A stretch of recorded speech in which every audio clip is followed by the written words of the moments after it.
Good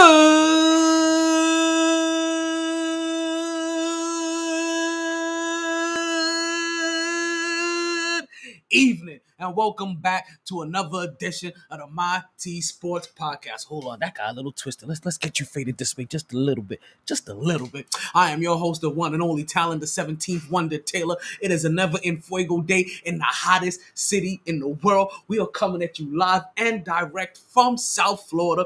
It is 9:21 at night. Don't judge me. It is officially September 26th. 551. That's 551 episodes of the I got smudges all over my glasses of the MyT Sports Podcast. And boy, oh boy, do we have a big show for you guys today. I'm telling you. You know it's one of those days, right? Excuse me. Get your beers and shit ready. There's no birthday shout outs today. We getting straight into it. You know, you get one of those days where you come in here with a plan. You come in here with an outline of things that you want to go after, go talk about. Right? You getting ready, you getting things popping. You know, you leave some space for some news, not expecting anything major. And then what happens? Told you, my first love is baseball. Something comes out of left field. And what we got to do here on the show, we just got to prepare, run back to the wall, try not to break our toe, and snatch it out the air and bring it back into play. And that's what we got for you today, folks. Big show. Oh, it's the big show. Kind of big show, right? Listen, I'll tell you how big this show is. We got Nas, Wu, and Drake concert to talk about. Guys, you didn't know this past weekend, there was some heaters out there. We're going to get into that. I got a Blue Chew promo code coming up for you guys, right? So you guys stay tuned for that.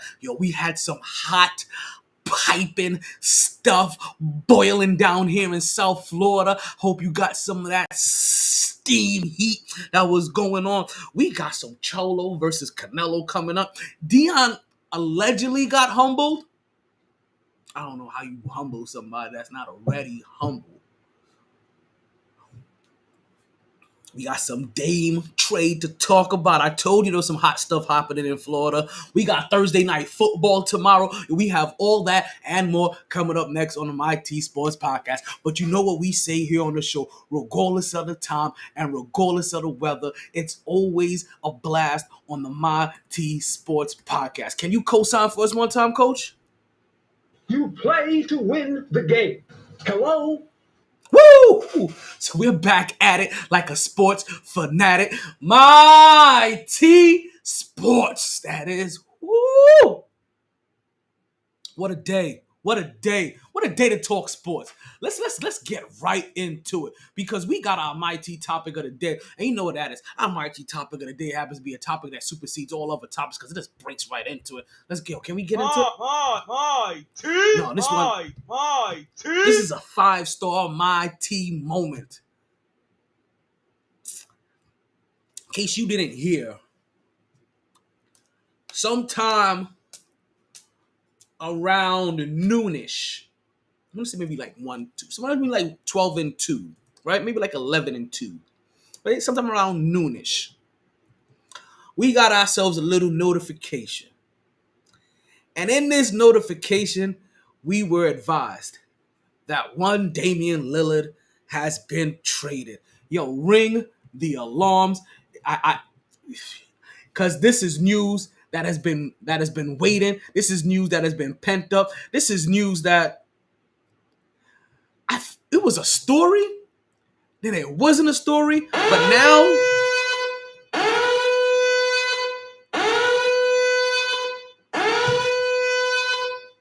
as the Portland Trail Blazers and Damian Lillard allow things to simmer down, right? You no longer had Damian Lillard's name in the news every single day, talk about the places he wanted to go and the places he didn't want to go. You didn't have his agent in the news every other day talk about, well, if Damian Lillard don't go to Miami, then he probably ain't gonna play for you. Adam Silver came and he dismissed it. You know what I mean? He hit him with hit him with another cut and another cut and another cut. It's like the seatbelt don't work. You're trying to buckle up, right? That was my bag earlier, but he hit him with those kind of amendments. Like, hey, yo, no more of this. I'm tired of this. Because basically what you're doing is that you are tampering, in a sense. Damian Lillard was asked on a podcast sometime earlier this year about places he would like to go to. And Dame came out and he was real, right? he was real direct with it. He came in and said, listen, if I had to go somewhere, it's Miami, of course. Yuck. Because Bam's my boy. Talk to Bam like every day. Then he backtracked a little. It was like, hey, I play with Brooklyn too because I got a boy in Brooklyn. But we all know where your first heart went to. That initial reaction, that shit said Miami. Viva la Miami. La playas and putas. That's all I'm going to say, Pimpin. La playas and putas. I don't know if you got la playas and putas over there in Portland, but we got la playas and putas down there in South Beach. He said that's what he wanted. Damian Lillard did not get what he wanted. Which makes things interesting before we talk about what he got traded to. Nah, fuck it. Let's tell you what he got. Did I hear Chill Will? See, I did hear Chill Will pop up in the room. Let's get Chill Will in here. Drop takes, don't you? Hold on. I'm going to get Chill Will in here in a second. I'm not done yet. I ain't done yet. I'm still in the moment of my heat. Damian Lillard, he ends up at the Lake Show. I know you guys are in the Lake Show. He went to the Lakers. No, calm down. We're talking about the real Lake Show. The city that's surrounded by the 5 Great Lakes. Yes, folks. Damian Lillard. He went and joined Mr. And I'm a freaking champion. 50-piece chicken mini, the Greek African freak, Giannis Antetokounmpo, and Damian Lillard is on his way to Milwaukee. Yo, ring the alarms.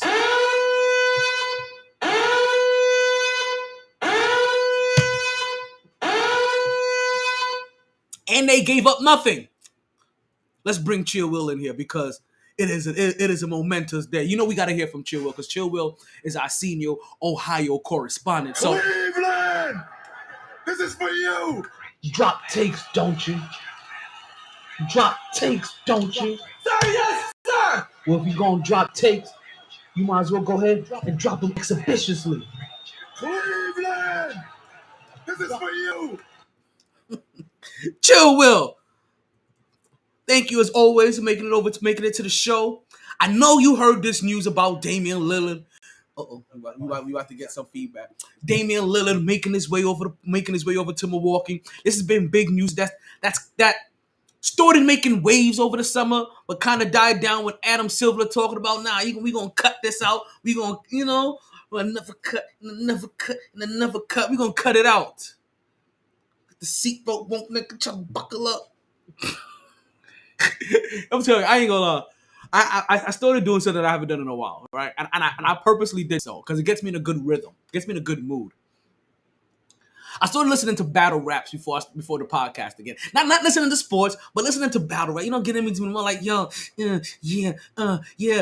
Hove did that, so hopefully you have to go through that. On my sweater already, mom spaghetti. It gets me in the mood. It gets me.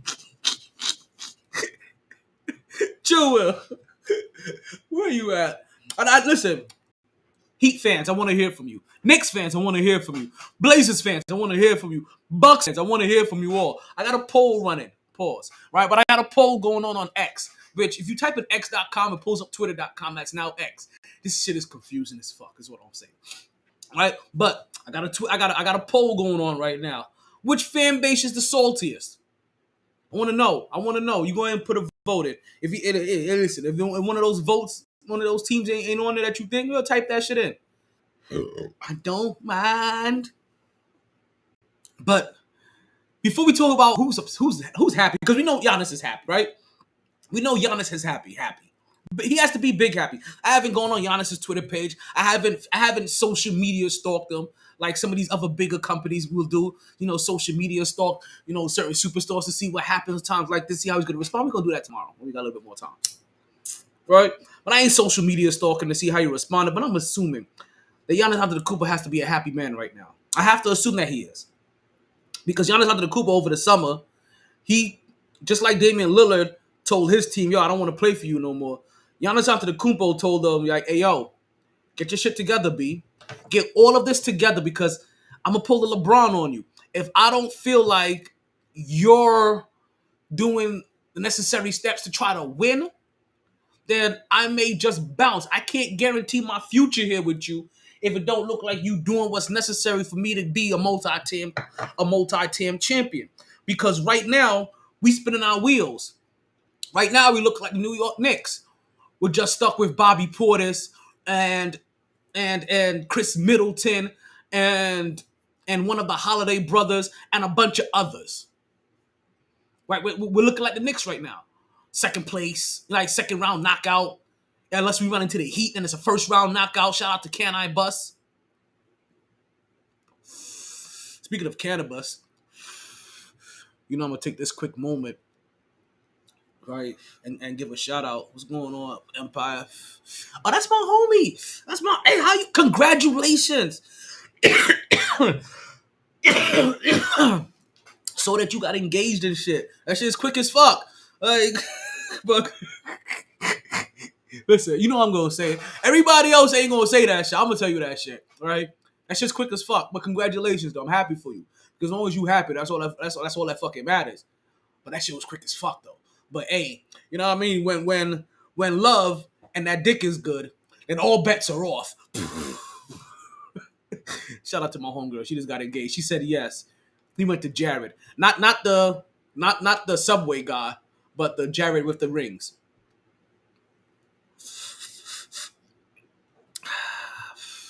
So Giannis came up and he told his squad, I want you to do more, which he caught backlash for because there was a lot of people out there saying, what more do you want the Bucks to do?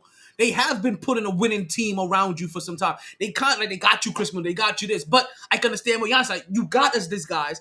But now we're spinning our wheels. We ain't won another championship since then, and we've had a lot of disappointing early exits. Because you don't want to call them failures. But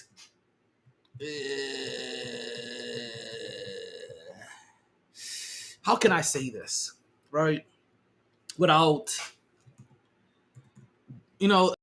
like in the most in 23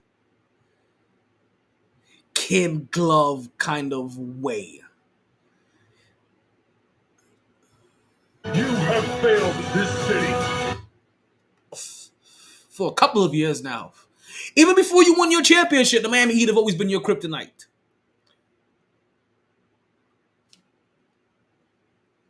You remember them early passes. That first year the Miami Heat went, the Jimmy Butler Miami Heat went to the championship. They went through the Milwaukee Bucks, who was a favorite.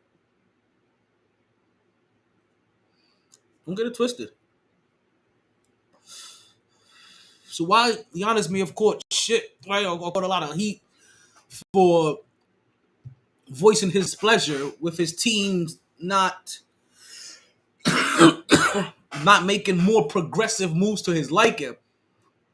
You can see it, right? Because while that fan base and while the organization is happy with that championship, and while they're happy financially, right, with that team constantly making the playoffs and being a contender, right, and Giannis isn't happy because while it looks like he's a contender, he realizes that I don't have enough around me. I'm gonna be honest with you. I don't know if Damian Lillard is still enough, but boy, is it a lot. Remember, Damian Lillard by himself was running into these Giannis problems, but they weren't making the playoffs every year. Those Portland Trailblazers started missing the playoffs. He started struggling to get into the playoffs, which starts to tell me your prime is starting to slip. Your efficiency is starting to go down. You ain't as effective as you used to be. Don't get it twisted, because remember, if this was Dame from 5, 7 years ago, right, they're in the playoffs consistently. There's no issues here. But he can feel the slippage himself. He knows he's losing a step on a step back.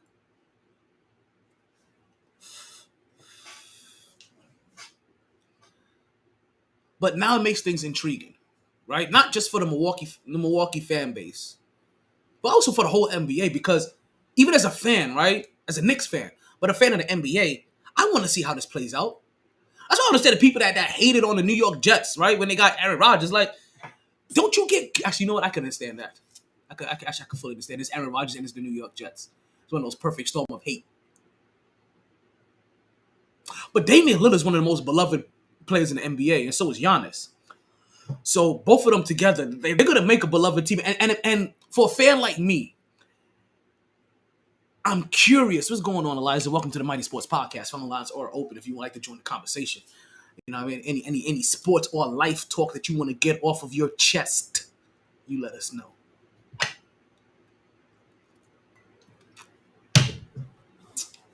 So, as Giannis Antetokounmpo is also one of the more beloved people in the league. Like, these are two lovable guys in the league. So, me, I want to see how this plays out. I'm curious how many other individuals, right, other sports fans, other sports aficionados, other people in sports would like to see how this plays out.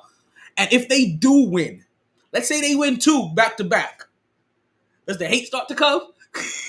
Like, how quickly does the hate of Damian Lillard and Giannis together start to happen? We got Eliza calling in. Welcome, Eliza, to the MyT Sports Podcast. Let's see if we can get you in here.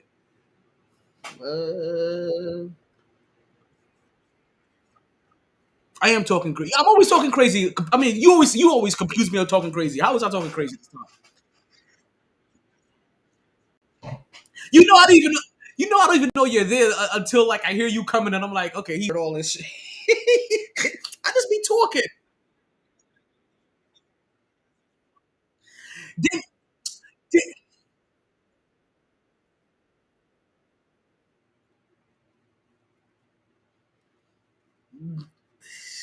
how much better?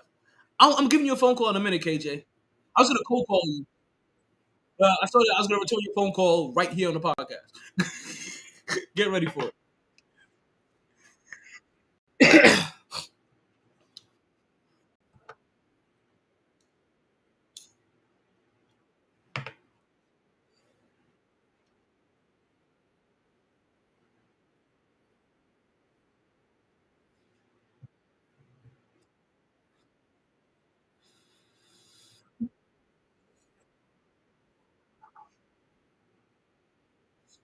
Didn't he have PG? Wait. Did Damian Lillard have PG? Okay. I can understand that. I still feel that there's a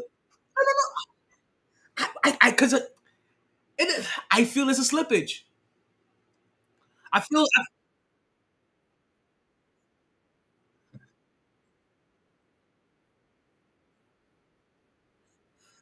okay. So when I say past your prime, I also don't mean out of your prime. I mean past your prime, meaning like you're past your peak. So he's on the down end of his prime.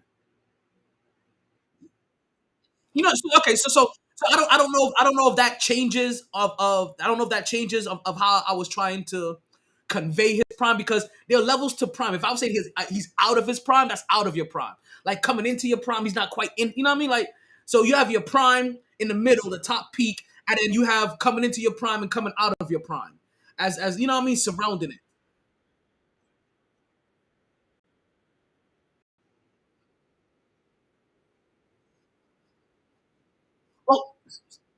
For some people, well, for some people it works, and for some people it doesn't quite work. Like it didn't quite work for Melo out of his prime.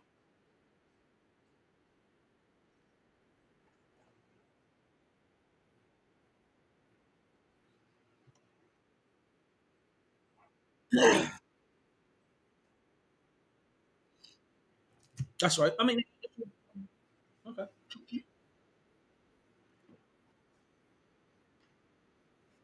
But he had a hell of a first step, though. He did have a hell of a first step.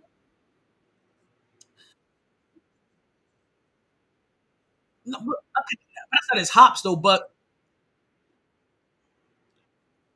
your athleticism could be your burst off your first step, and I believe Damian Lillard's first step has, as I said, he's lost a little bit. He lost a step on his first step. He is a little bit off on there.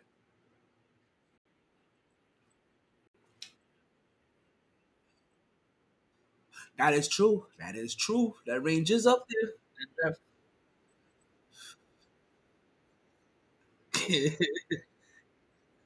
Now, am I mistaken? Was him and PG teammates, or PG was just in that poster?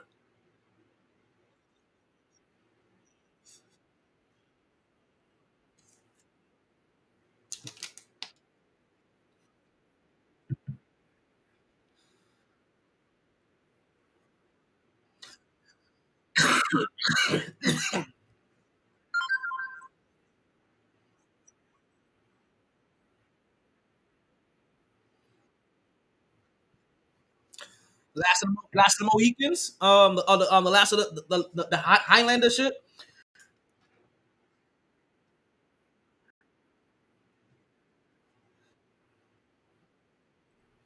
Yeah. Hmm.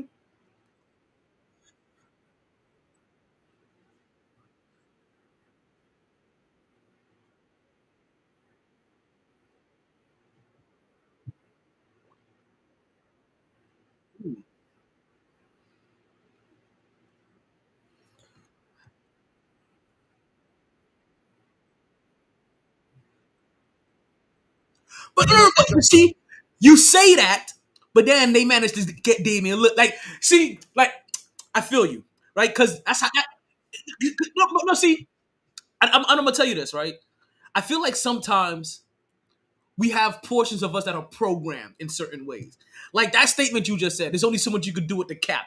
I feel like that's a thing that we're programmed to regurgitate at times because every time they need to, we see what they basketball and football. We see them do it.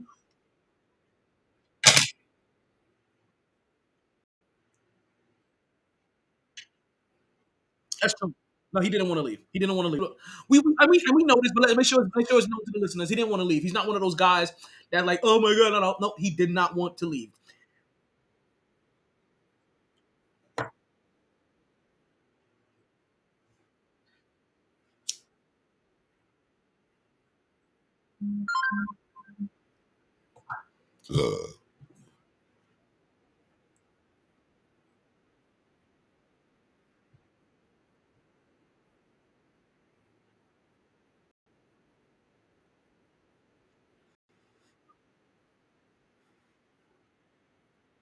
They, and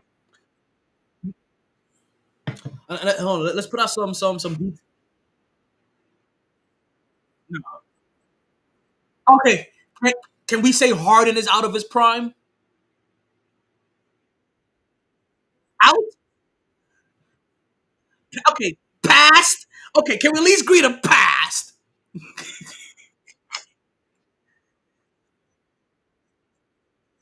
He's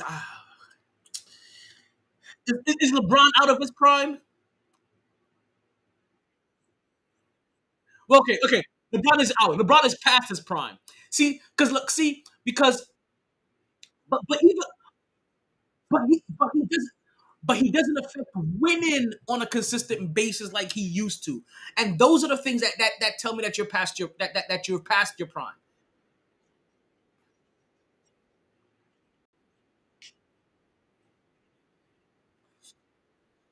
For these guys,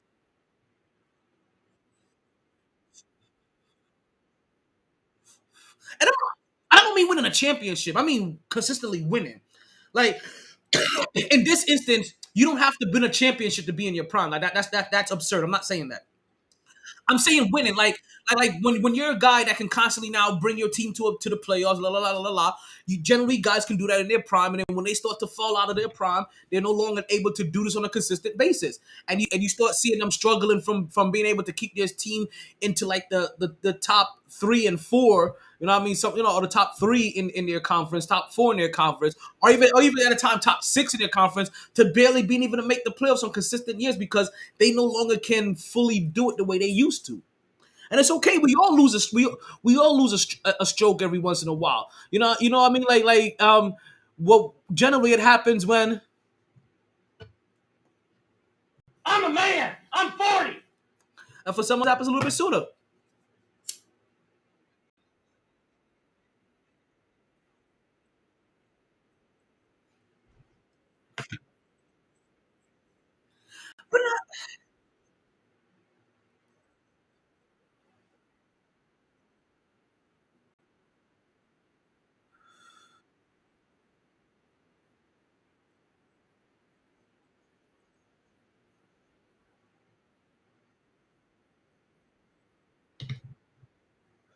But your defensive rating goes down, your effectiveness goes down, and to use a baseball term, your WAR goes down.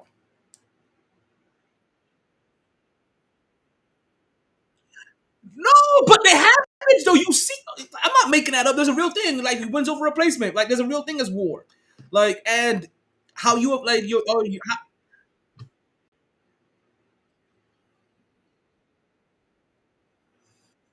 well, that's because well, that's what you see.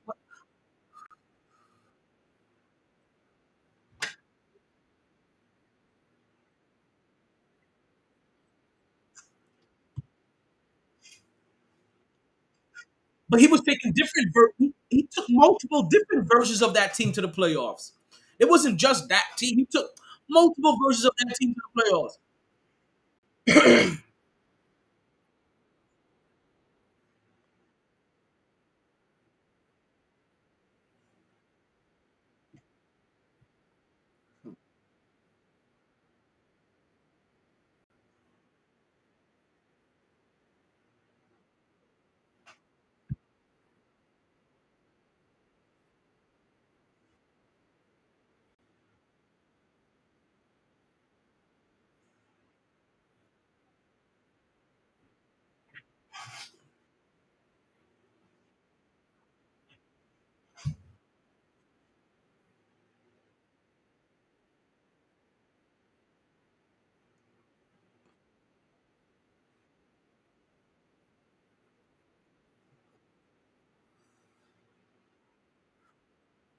Well, you know what? Then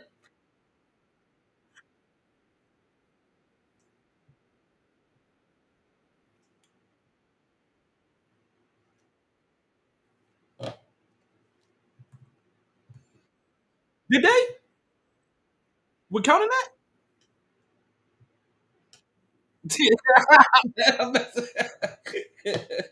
Yeah. Whatever. He said whatever. LeBron said that just so he can make listen.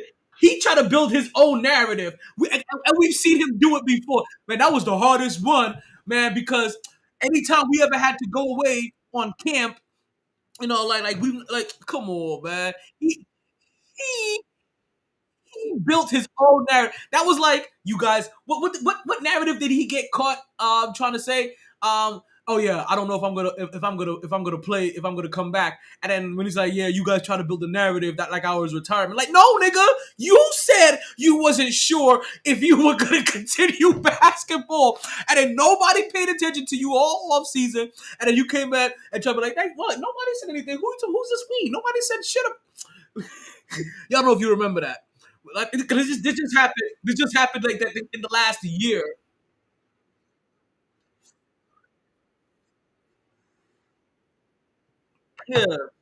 Yeah, yeah. So let's not say that. And I know you said it in jest, but some people may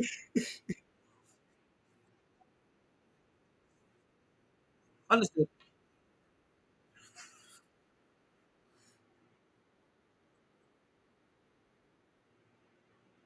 listen. I'm not. I can see what I see what you're saying. Listen. This is why we talk these things out. No, no, I'm not disagreeing with you. Listen, I listen. Those factors do matter. I'm not saying I agree with you. Those factors do matter. I'm gonna have to see. I'm gonna have to see a maybe he was bored. Maybe he wasn't as motivated as he was as he was. You know what I mean? So I'm gonna have to see. I'll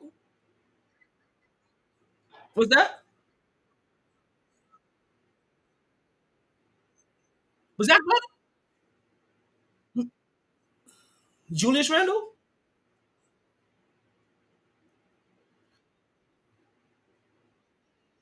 What are you talking about, Julius?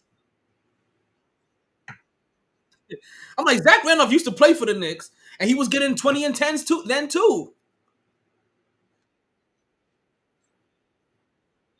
Uh, uh, see, if he's gonna pull one of mine, you would call him Julian Randall.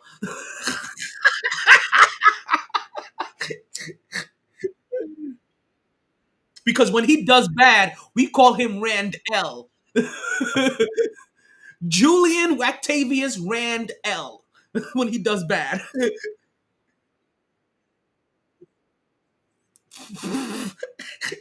Yo, that okay. I call Kareem Hunt Mike Hunt.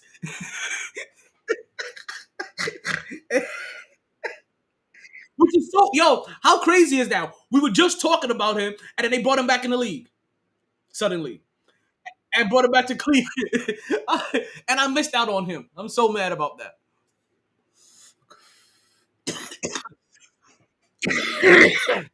Yeah, these injuries are starting to pile up, but that's the football season for you. But let's continue with some. Let's continue with some basketball. You know what though? Let me make this cold call, and let's see if this motherfucker answers his phone. Cause he called me earlier. Let's go ahead and return this phone call, and let's see if we can get KJ to answer his phone. Because if he does, he has a brand new injury that he hasn't heard yet. He doesn't even know about it. Let's see what he does. Let's see what he does. I missed a couple of phone calls today. I couldn't take them. I didn't want to waste that sports nut. I knew people was calling me about some sports takes. I was like, I'm gonna have to call you back later. I'm sorry, the person you are trying to reach has a voicemail box that has not been set up yet. Couldn't reach KJ. Please try your call again And his later. voicemail ain't set Goodbye. up. Like, how you supposed to be a businessman? Your voicemail ain't set up. Oh, he's working right now. Oh shit, you a businessman for real? My bad. Why your voicemail not set up? Oh man. So now that, but at least you're here, you're listening. I wanted to say congratulations first of all, because you know I was gonna wait until the podcast to congratulate you, right? So congratulations on your next endeavor and your next move. That's what's up. You know what I mean? Hold on. You know how we do it here properly.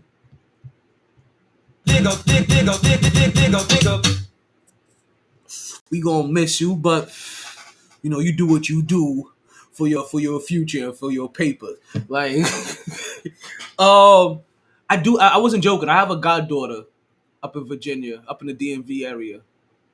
So yeah. We'll see what happens.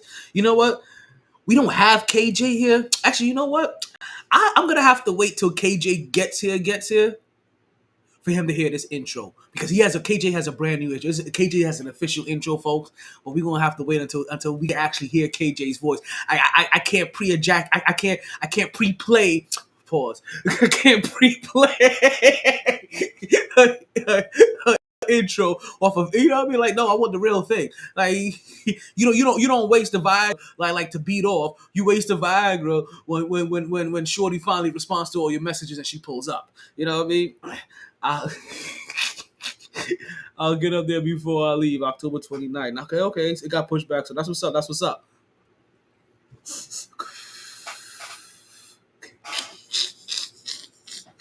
Oh man. So I know you, and I saw your phone call too. I was doing a million different things. That's one of the million things I was doing. And it was tedious, and I didn't finish it up until like right before the podcast. But yo, this Damian Lillard move is big, and like I said, I have a poll, right? I have a poll out there. You guys make sure you go ahead and share that poll as well if you don't mind. I appreciate it. I want to know which fan base is the saltiest right now. Is it Heat fans? Is it Trailblazers fans? Is it Knicks fans?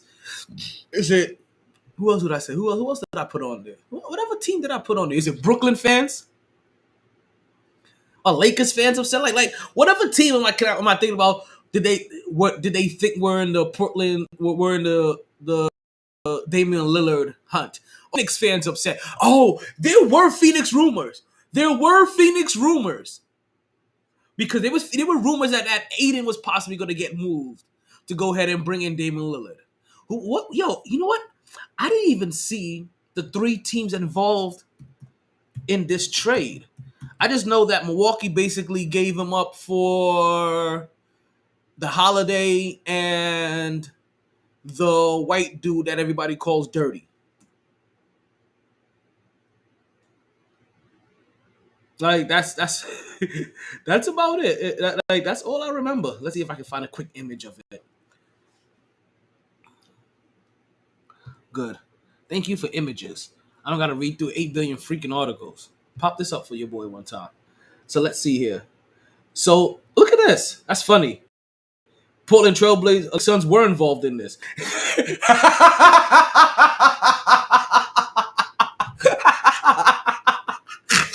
Hey yo, hey. You know what? I wish I would have known that. I would have put Phoenix in my poll. Because I wonder if Phoenix Sun fans are salty. Because I know that Damian Lillard and Aiden were in rumored talks of being swapped for each other, amongst other things, to try to bring Damian Lillard over to Phoenix to go ahead and finish off that super team.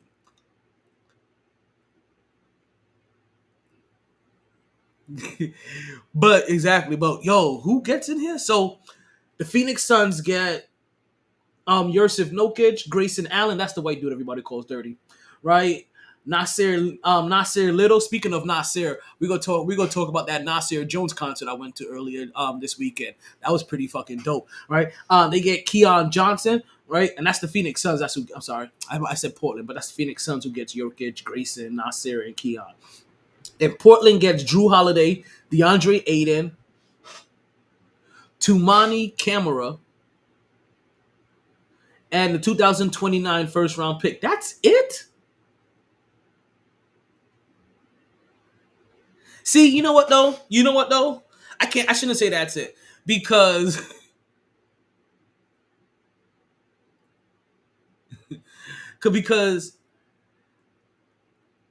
what Drew Holiday, DeAndre Ayton, Cameron, and some of these people add up to are not people that the New York Knicks are going to want to get rid of.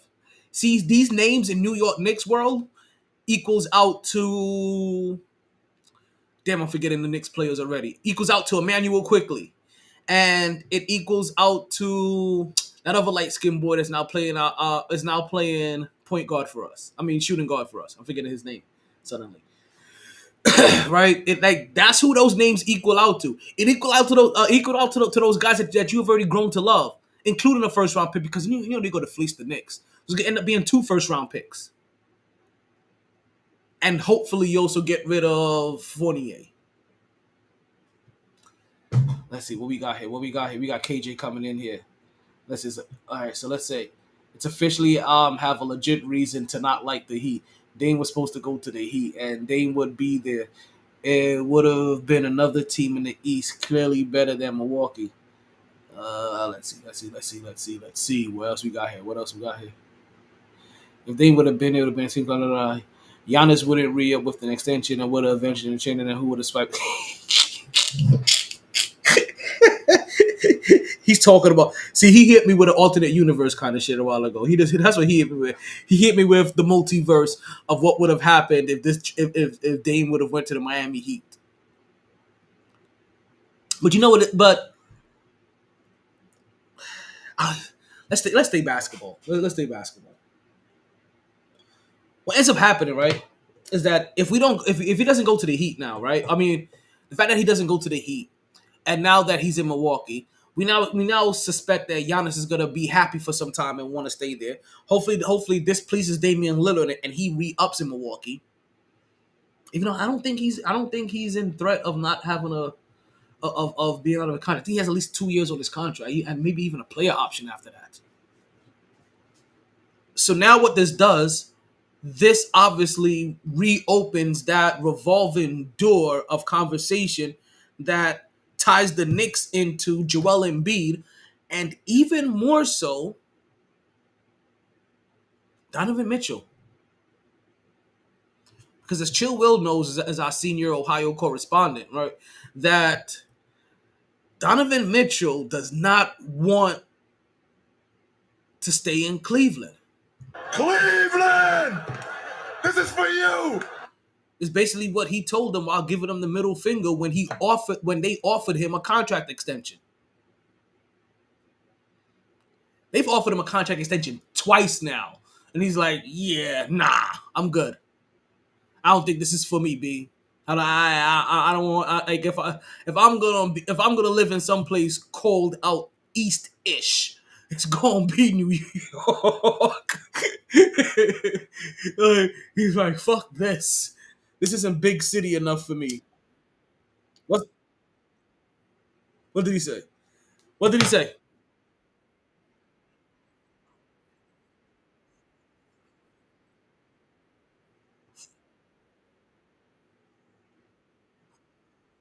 But if his heart is in it, win with this Cleveland team. This Cleveland team has the pieces to win. If he did,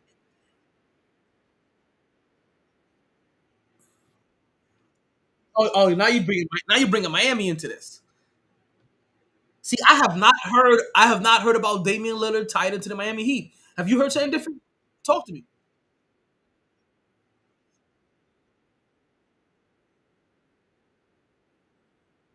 But he wants to go to New York, and he wanted to go to New York. That's the place he always wanted to go to. That's the reason why he doesn't want to be in Cleveland, is because he thought he was going to the New York Knicks. That's where he wants to go to. What's that?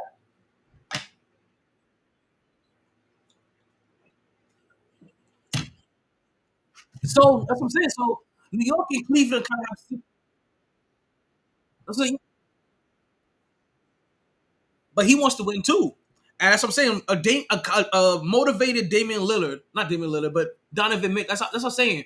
A motivated Donovan Mitchell, I believe, can bring this Cleveland teams to winning, but I don't think it's in his heart. So he can't rally the troops when his heart's not in it. He wants to be a Knick. He wants to play for them. So if he goes there, he's giving the New York Knicks 181%.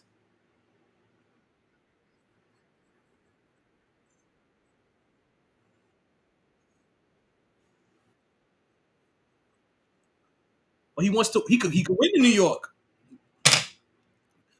New York is no further out winning than Cleveland was, and they're right behind the Miami Heat.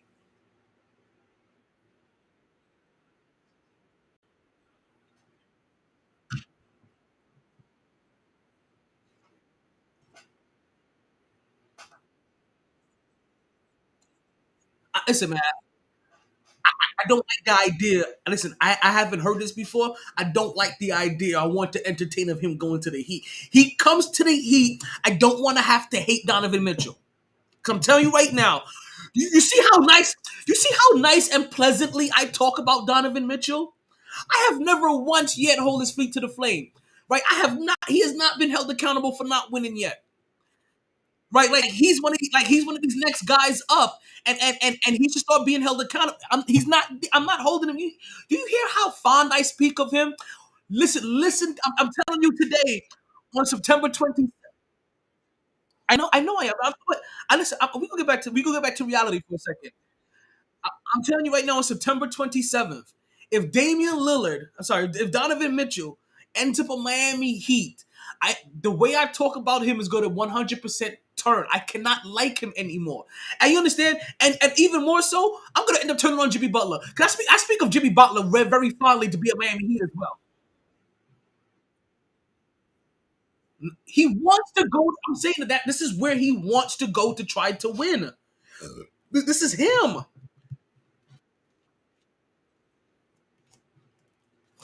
Mount Vernon? But also you have to understand, like the Brooklyn Nets are different. Yeah, if you grew up, so if he's 20 something, right? he may have grown up and his whole family's Knicks fan. So he grew up as a Knicks fan, as most New Yorkers are. So unless you're from Brooklyn, most people don't gravitate to the Nets as a New Yorker. That's a Brooklyn thing. Mount Vernon. No, no, no, no. It was in New York.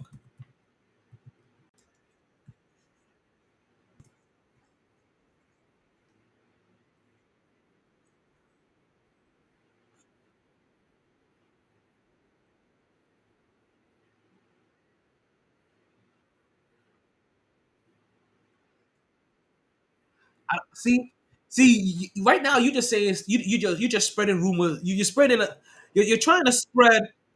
You're making a wild speculation. But see, you're doing it to try to trigger me because you know how I feel about the Heat. You're doing this purposely. But I'm telling you, I know what you're saying. I know what you're saying. It makes more sense until a person wants to go somewhere. I'm not making this up. No, no, no, no, no, no, no. KJ, okay, KJ, I'm not making this up.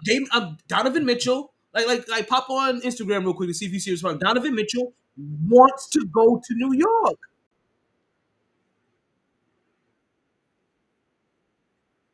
Like, when he went to Cleveland, he thought he was going to New York. He thought it was a done deal. Like, wait, am I wrong? That Donovan Mitchell wanted to go to New York? I said that's facts, T. Yeah, see? He said that's facts, T. Yeah, yeah.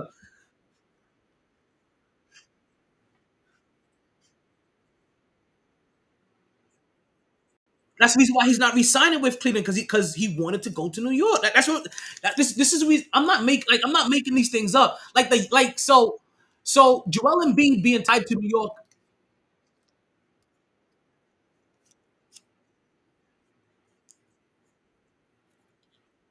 Well, I'm gonna tell you this though. He well,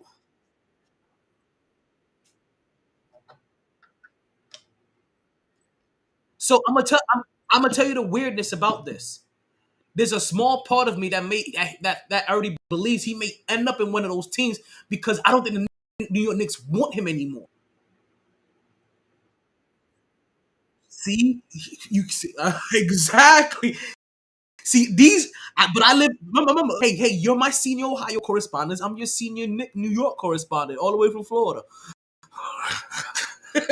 Like, I'm telling you, I'm telling you what I receive on a daily basis.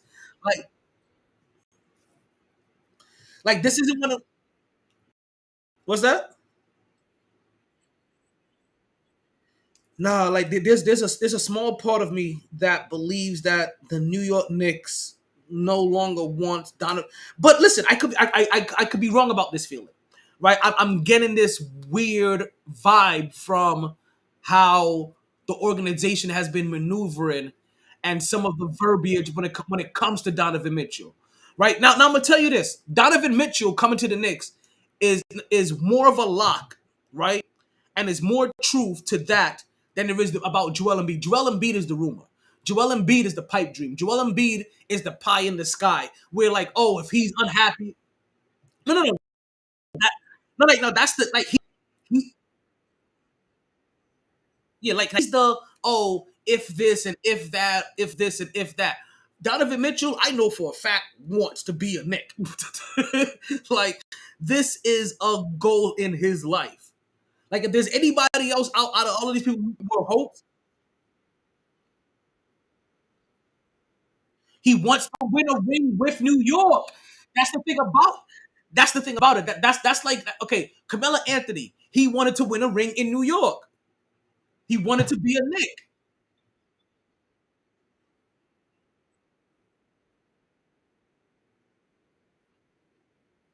So when people want to go to,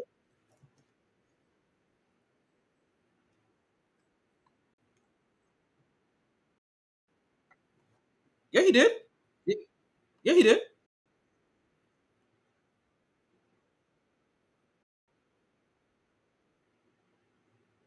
He wanted to go to New York.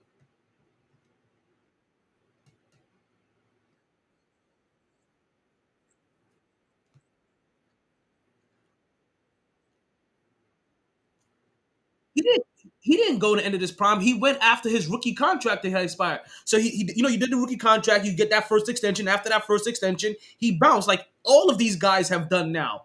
These are the Carmelo Anthony, LeBron James, Dwayne Wade, and them were the first wave of guys to start making that popular.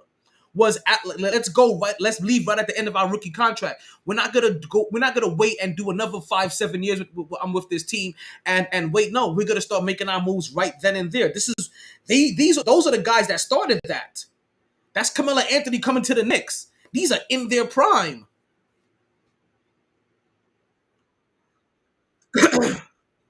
He was still in his prime. He was actually coming out of his prime and while he was in his Knicks too. Like he was or he was coming past his prime with the Knicks as well. But he was still in his prime with the New York Knicks. Had a couple of injuries, bad. He did like 7 years with the Knicks.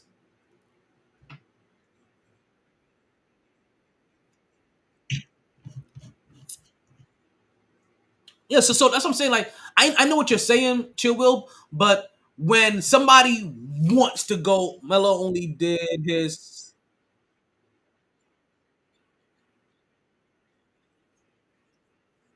at the end. He didn't go to the Knicks in his 30s. No, he was still in his 20s.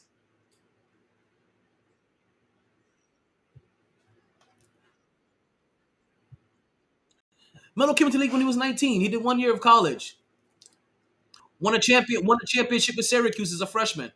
First freshman ever to win a championship by himself before this whole one and done thing.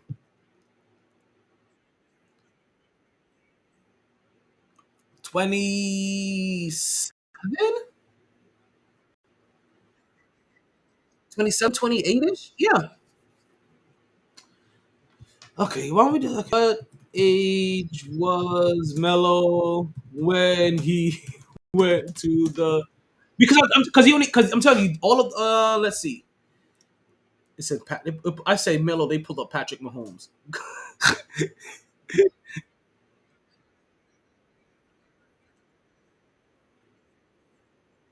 So and I'm telling you, he wants to. Okay, I understand. Yes, he wants to win. I understand all that, but he wants to win in New York. That's the caveat. Like you're cutting it short. He wants to go to New York and he wants to win in New York.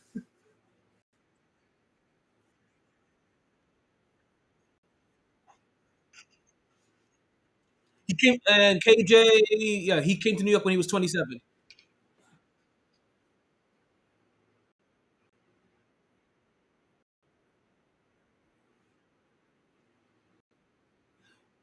Not if you want. He wants to win with this team that's constantly already a playoff team that has two All Stars in it, and he wants to go with this team and win in New York. He wants to be that perennial scorer that this team has saying that they miss or are missing. That guy that can go out and get his own bucket outside of now Jalen Brunson and Julius Randle. What's that? Jalen Brunson and Julius Randle.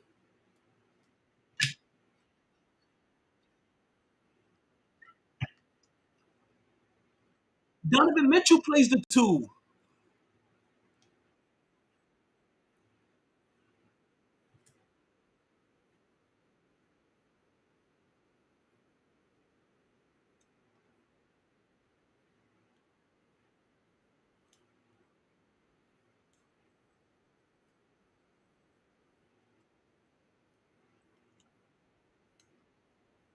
Listen, it's not what we're waiting on. Well, listen, okay, see, okay, again, it's not what Knicks fans are waiting on.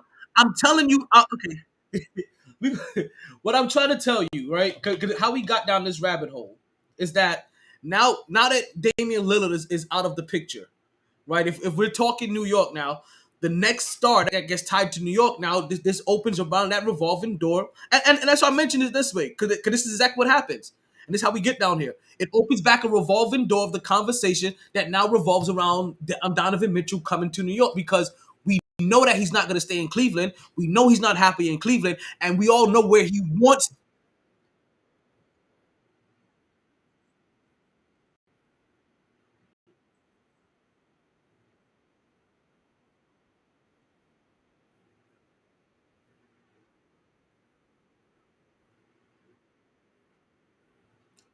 Exactly.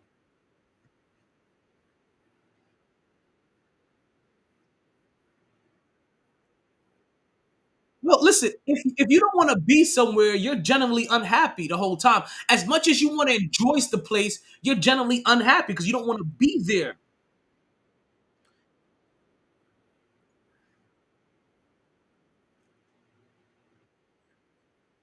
But LeBron's situation is not Donovan Mitchell's situation though.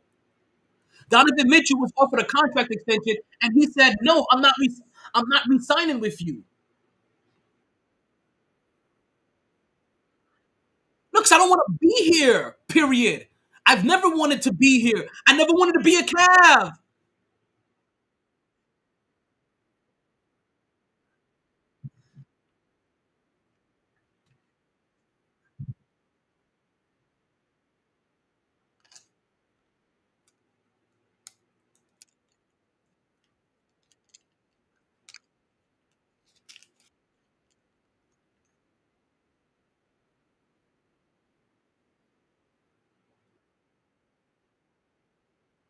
He'll be happy in New York because he doesn't want to be in Cleveland, and that's ultimately what it boils down to.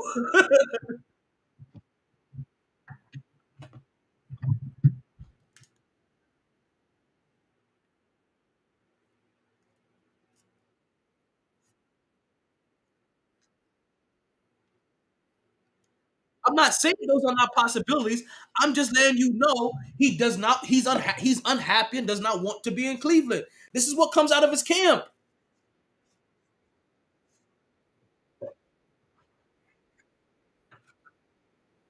He would be somewhere else, anywhere. Period. He doesn't want to be in Cleveland.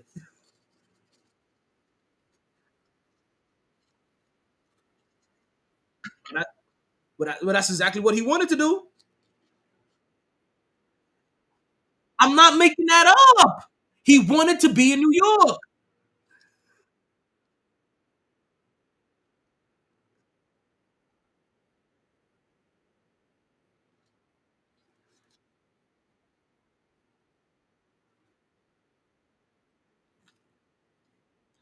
Listen, I don't know. Listen, I don't know if New York's window has passed for Donovan Mitchell to want to be there still, but he wanted to be in New York. This is what I'm telling you. He wants to be in New York. The reason why he's leaving Cleveland because that's the last place he wanted to be. He wants to be in New York. Now, can he talk to Pat Riley? And Pat Riley pull what he did with LeBron James and drop the rings on the table and convince him like, yo, you're better off being here you're better off trying to win here than trying to win in New York. That could possibly, yes, that can 100% happen. But I'm telling you, he wants to be in New York and he wants to win in New York.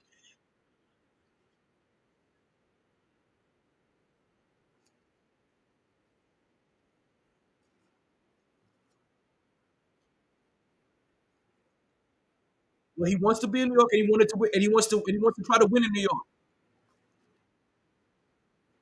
Oh no, Carmelo would tell him to do it. Actually, Carmelo tells people to do it.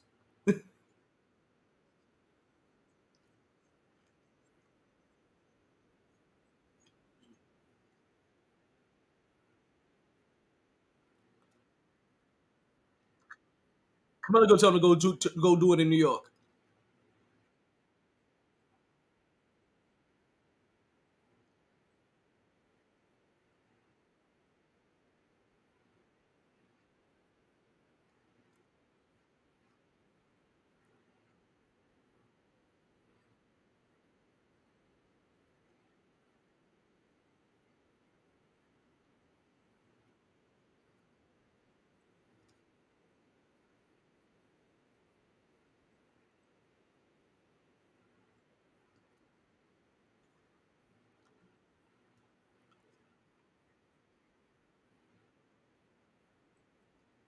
Carmelo Anthony is a New York like alumni.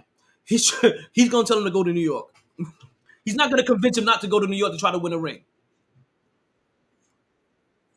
And when Melo was here, the organization was a completely and when Melo was here, the organization was a completely different organization.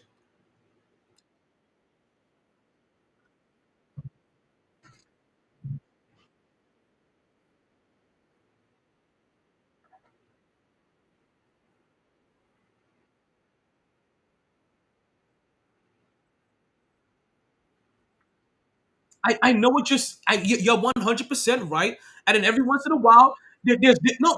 And then every once in a while, there's a solid person that comes out and says, "Yo, I see what's going on over there." But he has said it already that he's him. Donovan Mitchell has already. I'm telling. Oh my goodness, this has already come out of his. Okay. This is information already come out of his camp. Like what I'm telling you, like this is already this.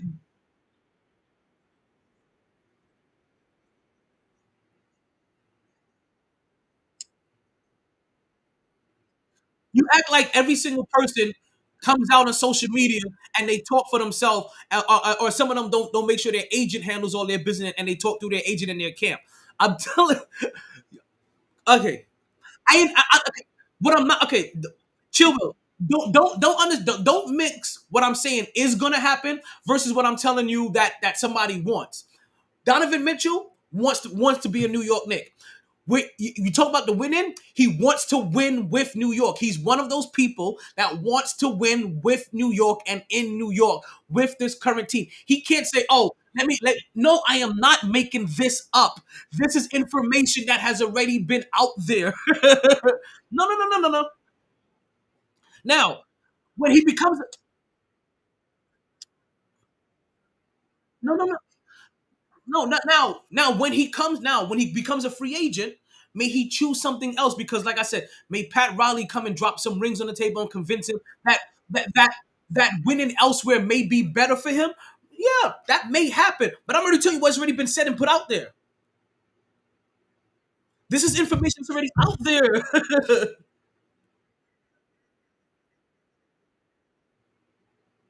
Why would we trade for him when we know he could come to us in free agency?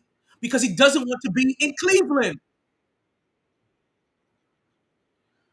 We waited 1 year. We waited. The New York Knicks waited 1 year. We waited until the team got better and better solidified. Because if we would have came when we did, if we would have traded for him, the current team that's winning now, the New York Knicks wouldn't even be here.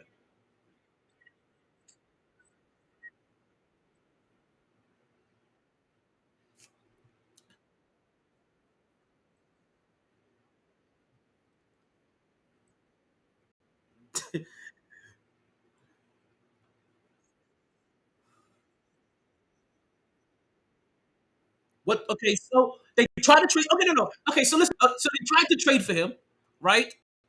That trade didn't happen. Then he goes to Cleveland, and you know that he's not going to re-sign there. So you can start building your team however you want to build it. And when he comes in free agency, shoot your shot again in free agency. We don't have to trade with Cleveland to get Donovan Mitchell if Donovan Mitchell is going to come to us in free agency or has a possibility to come to us in free agency. Why have to give up assets when we weren't willing to give up those assets to get him from to get him from Utah? You said don't make sense, but it's about to play out. Nothing has happened so far. Unless Donovan Mitchell now all of a sudden has some weird Achilles injury, but it plays out. We're not gonna go give up assets. We know he's unhappy there. We this happens every no because we have to back this up, Joe. Because you say franchises don't function like this. Franchises function like this every goddamn day. Why would we go trade for a player that you know is going to hit free agency? When we don't have to give up assets for him. If you've already heard a player's not going to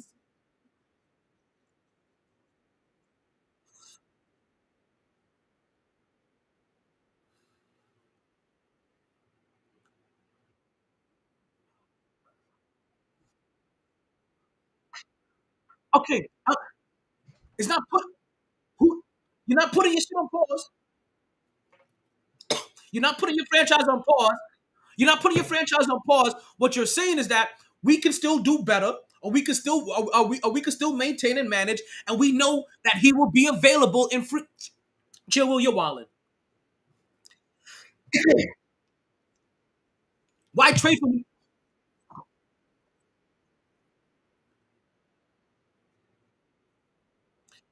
Okay,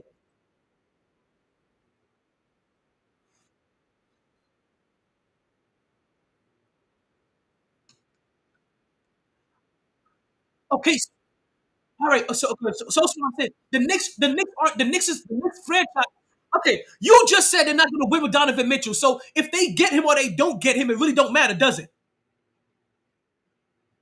You just said they're not going to win with Donovan Mitchell anyway. So if they get him or they don't get him, it really doesn't matter. The New York Knicks feel like this. We don't have to break our back to go after Donovan Mitchell. We good where we're at. We can keep building what we're doing right here.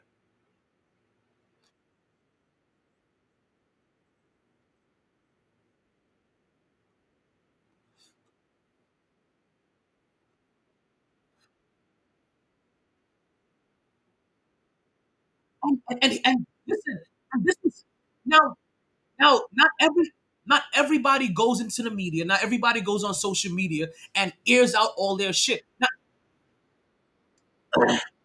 okay, so 'cause everybody's not like that.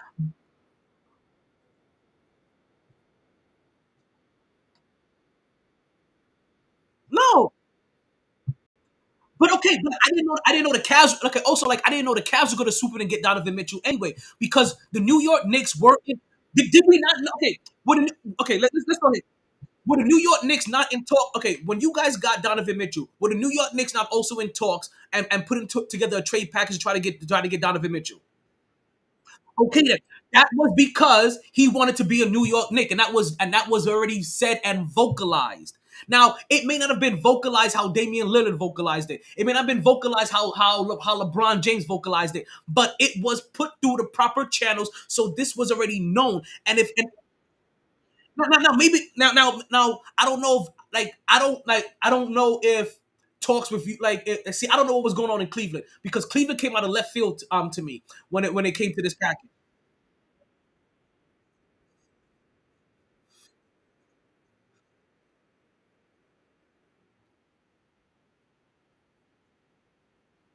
But also he realized, but also if you realize, okay, I go to Cleveland, I'll try this out, and if it doesn't work for me in 2 years, I'm bouncing, and that's it.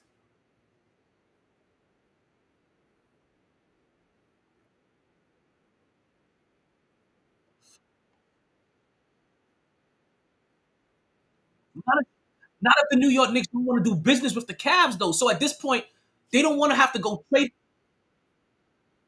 No, I'm not. No, I'm not. Because why? Okay, so he makes it to the Cavs. I'm telling you how this. I'm telling you how this. 'Cause I'm telling you. I have the inside information. So listen to me. Listen to me. Listen to me, Chilwell. Listen to me, Chilwell. He goes to Cleveland, right? The New York Knicks are now pull themselves back. They know Donovan Mitchell wants out of there. The next thing they have to do is see if he's serious. When he turned the first thing is listen. Okay, he turns on his contract. Okay, we had turns on one. We don't want to do business with them. We didn't want to do business with them to try to get this Donovan Mitchell package because we heard that Donovan Mitchell may possibly not re-sign his contract with them. That was already out there before Donovan Mitchell. Before Donovan Mitchell turned down this contract last year, we knew the year he got traded, he wasn't going to resign.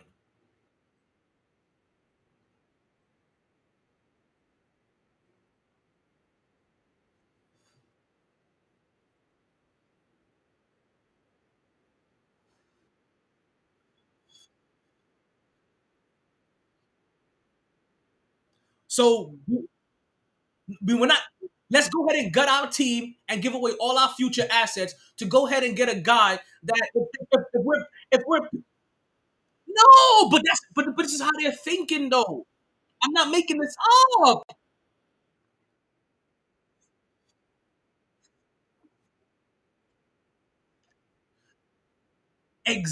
But because everybody taxes the Knicks.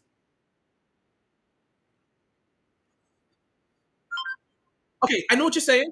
No. Now listen to me now listen to me from the New York standpoint. When it comes to doing business with the Knicks get taxed for some reason. They do. For some reason, they always get taxed. So, so the assets, it takes for other teams to get these players, it normally costs the Knicks an extra person and an extra pick.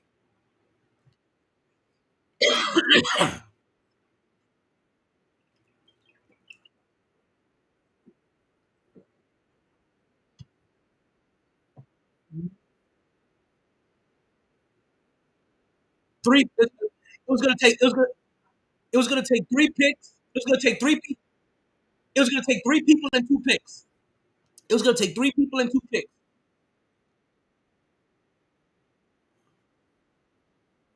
but they didn't want to lose Julius Randle. So okay, so if they could have the opportunity to just implant Donovan Mitchell on this team, which they think is going upwards, they're willing to wait out his rookie contract.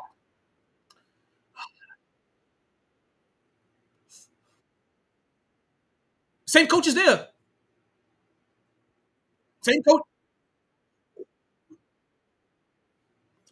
Same coach is there.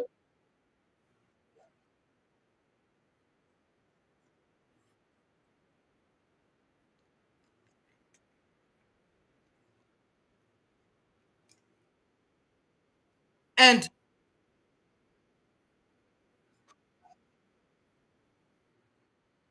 but we're not dependent on him. Okay, so that's the thing. If we lose the opportunity of Donovan Mitchell, it's not the end of the world to us. It's just that we're not. So okay, so what we're saying is that we didn't want to give up the ass. Yeah, and this is part of the risk. That is the you're right. That is the risk, Chill Will, and I'm not denying that. What I'm letting you know that is that all of these things that I told you about about the New York Knicks when it comes to this Donovan Mitchell thing is exactly how they've been playing it out. Because if he comes, he comes. If he doesn't, he doesn't. We don't want to. We don't. Now. You said normally owners, if they want a guy, they intervene. The New York Knicks right now are going through a phase where they want the least amount of intervention from their owner as possible because you also mentioned owner. So I want to make sure I get this out of the way because I also have to say this for Knicks fans. Because they've been wanting their owner out the way as much as possible because their owner has been somebody that mingles and sometimes gives up assets like the Carmelo Anthony thing. Like Carmelo Anthony, they could have waited a year for instead of gutting the team to go get to go out and get him. What's that?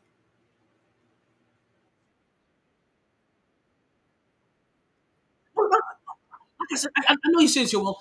It's an odd tactic to take. It's an odd now. It's a hell of a risk to take more than anything else. It is a risk. No, it is. It's a hell of a.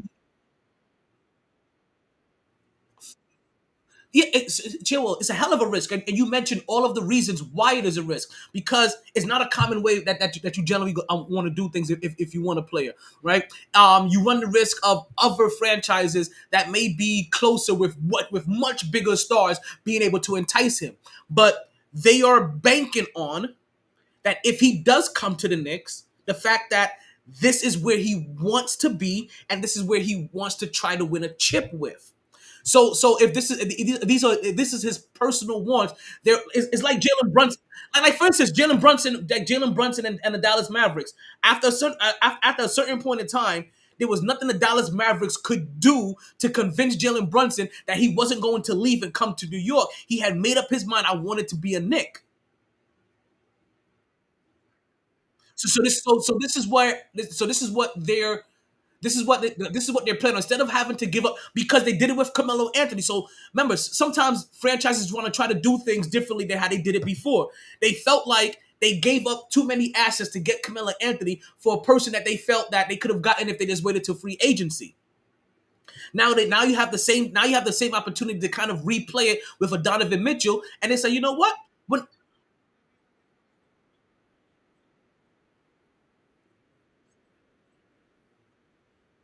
Now, okay, so let's say Donovan Mitchell blows his Achilles.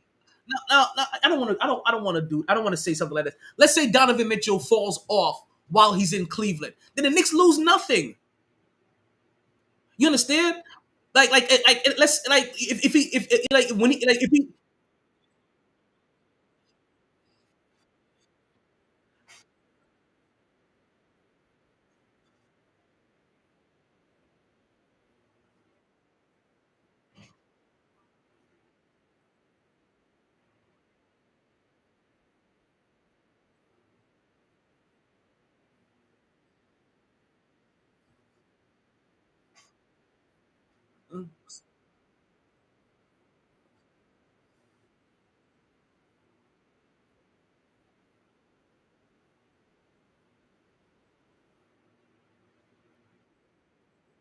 How many years has he played for you guys so far? Is this the second season?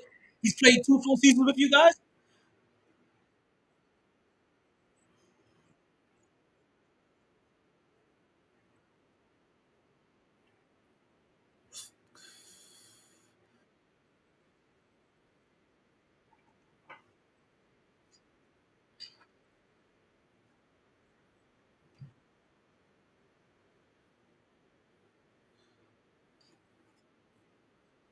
Well, niggas do that and it works for them.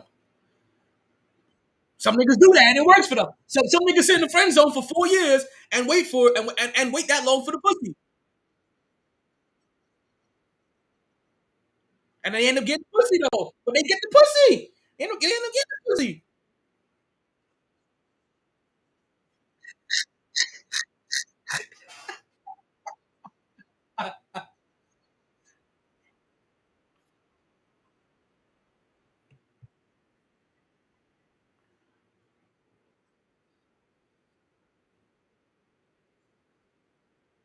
And he's been getting the pussy like for the last 4 years.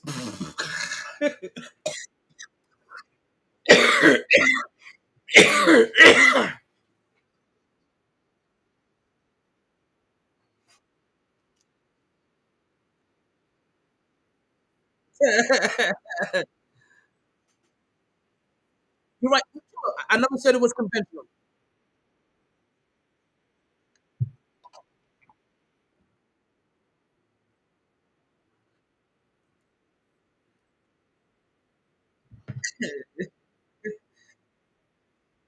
No, listen. That person he gets her after she's had 3 kids or two at least.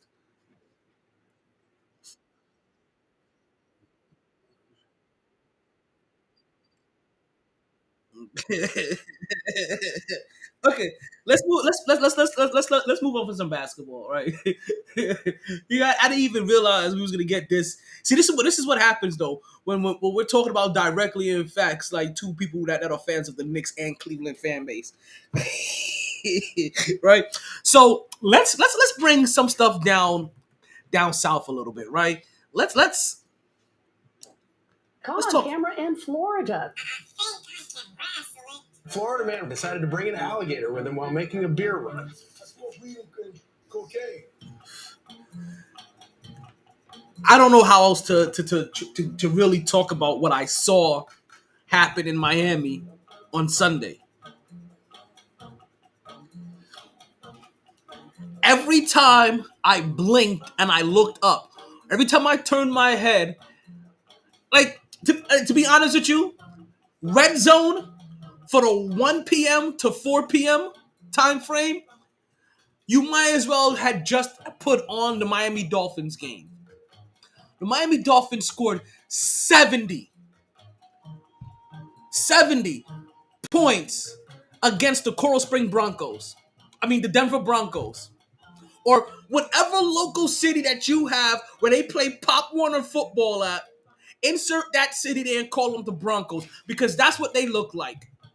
They look like the Tamarack Broncos, the Boynton Beach Broncos, the Sunrise Broncos, the Miramar Broncos, the Miami Garden Broncos,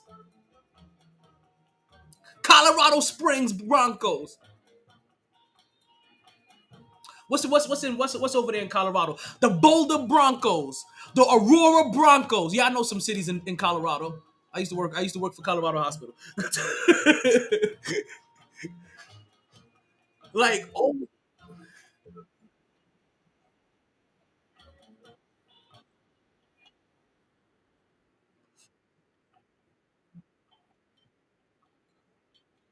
they do.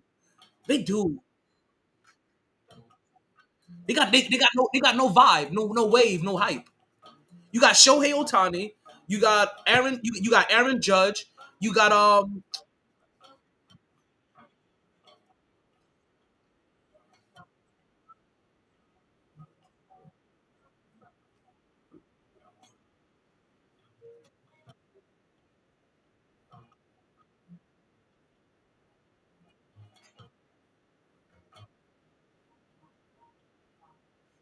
no, no, that's just okay because the baseball season's about to be over. We don't talk enough baseball here on the podcast because we usually offer most of the baseball season.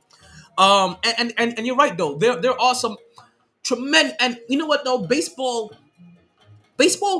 and baseball players, where baseball players have this thing about them where they all kind of want to be under the radar for some reason, and that very thing to me, I believe, hurts their sports because there are some names that you should know commonly, right? Like the Harpers of the world, and what's the guy in LA, Anaheim, shit, not Mookie Betts. Mookie Betts is a bad dude too that came out that left from Boston. I don't know how they traded him over there. No. He's been there for a while. Actually, Shohei Ohtani's teammate. What's that guy's name?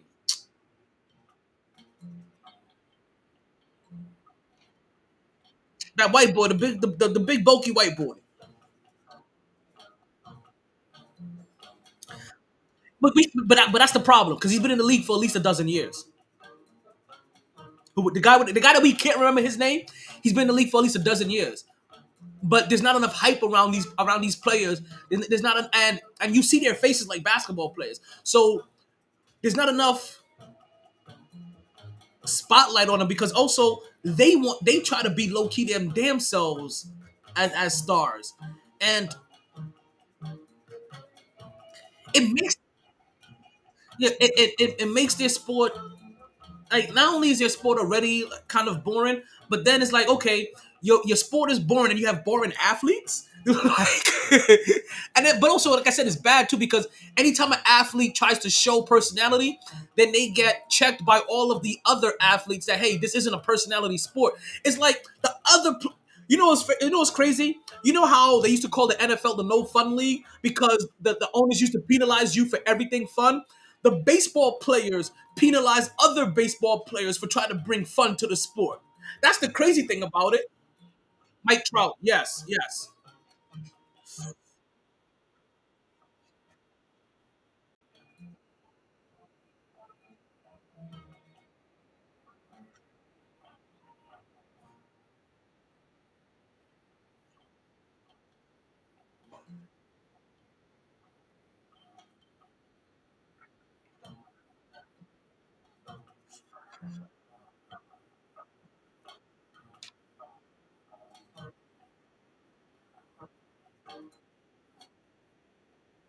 That can happen.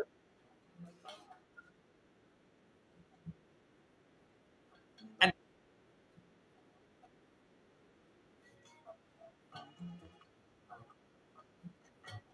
unless you're prime time. Oh man, sorry.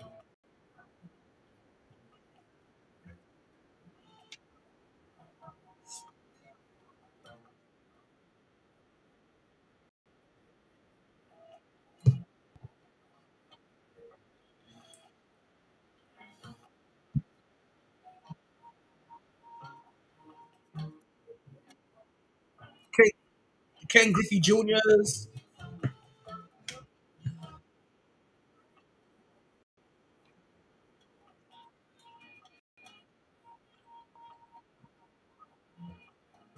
Babe Ruth, Willie Colon. Oh, oh, um, um, um, Hank Aaron,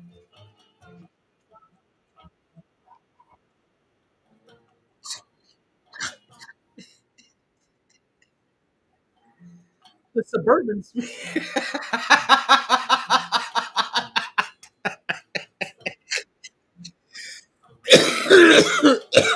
Sammy Sosa.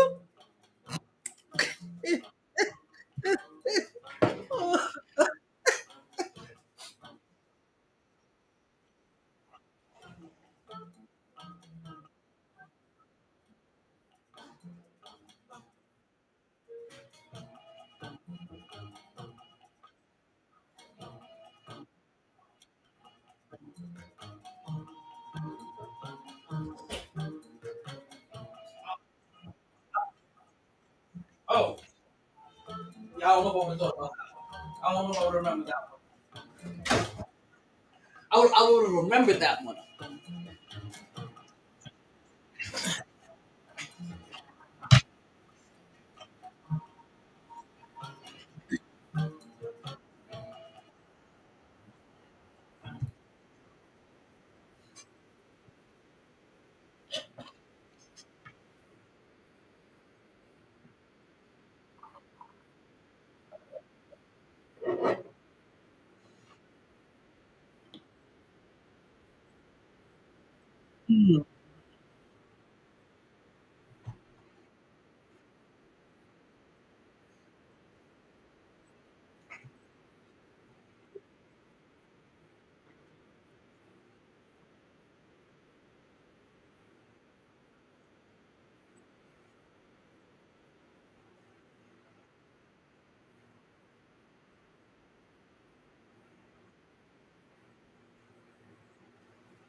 Okay.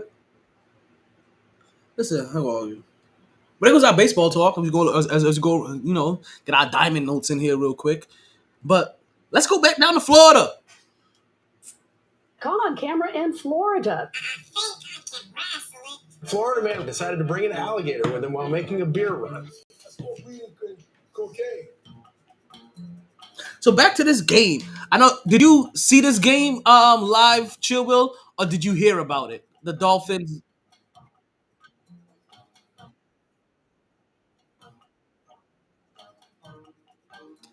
Yeah, this is one of those crazier games. It was 35 by halftime, and this was I felt like the dude from Rocky, like throwing the damn towel. Like this was a complete and utter beatdown, and they had what was it? Two players that had shit. What's the word I'm looking for? That had four touchdowns. That's the word I was looking for.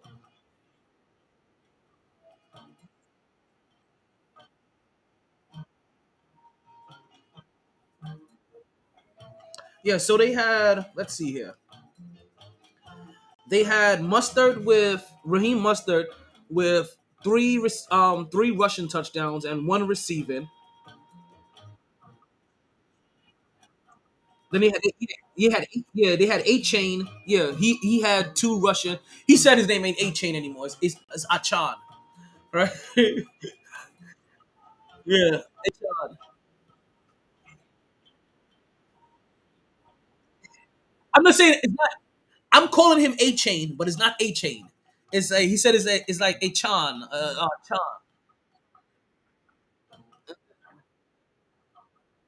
Yeah, Achan. So Devon Achan, right?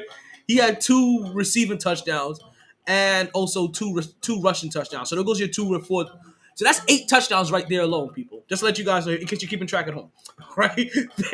Like there goes literally eight of your touchdowns, and then you had Tyreek Hill who had one touchdown, right? 9 reception, 157 yards, and then you know what's funny? I just realized who this guy was. And I was looking for him during the draft because I was like, oh, is he up the league? So I didn't see him. I didn't realize he changed his name to Chosen. Robbie Anderson, the dude that was speeding at the New York Knicks, like was doing like 87, do like a 35, right? Got traded to Carolina, now look like he's with Miami. He didn't just change teams, he changed his name. He's no longer Robbie Anderson, he's Robbie Chosen. One reception, 68 yards, touchdown. That's 10 touchdowns they scored. And if they wanted to, which they should have. I mean, if you like this is like if you were this close, right? And you already you knew you were gonna have to answer the questions of why you put up so many points. At least go for the scoring record. Like the Miami Dolphins had the opportunity at the end of that game, take a field goal and put up 73 points, which would have been the most points ever scored in a NFL game, but they decided to throw in the towel at that moment. Now, if you heard from their coach actually was like, listen, like you could be mad about me putting up points, but I'm happy that our execution worked. And it worked on all levels. It didn't matter if we had our first unit, second unit, third unit, or fourth unit in there, right? The plays that we schemed up and how we schemed it up, it worked. I heard that they ran the same play 4 times back to back to back to back to back out of different formations, and it worked every single time. Like, that's coaching. I did it.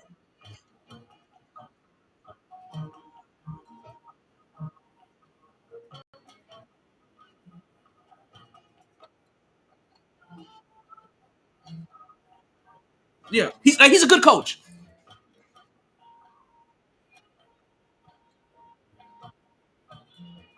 Say that again.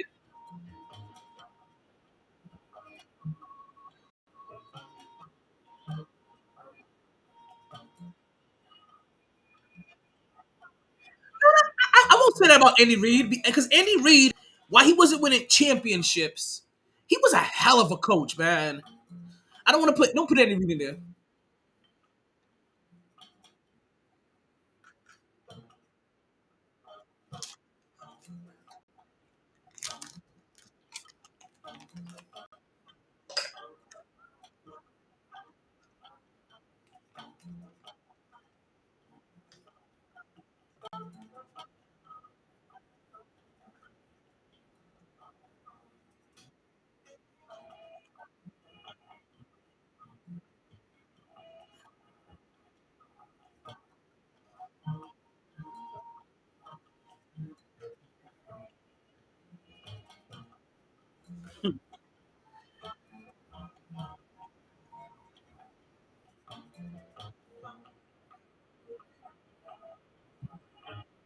versus Alex Smith, which is why you go after a Patrick Mahomes to help complement, which is already a really good fucking coach. And like, can we leave Andy Reid out of this one?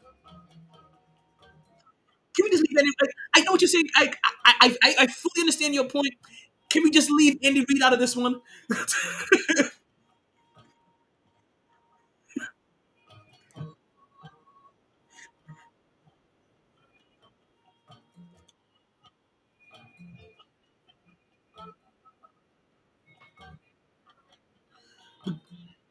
Well, a lot of them, but I want to say that I think that, listen, they've done a hell of a.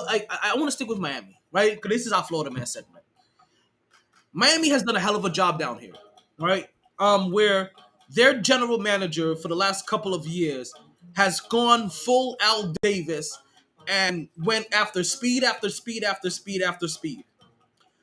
I don't even know their coach's name, which is bad, right? Is it McDaniel's?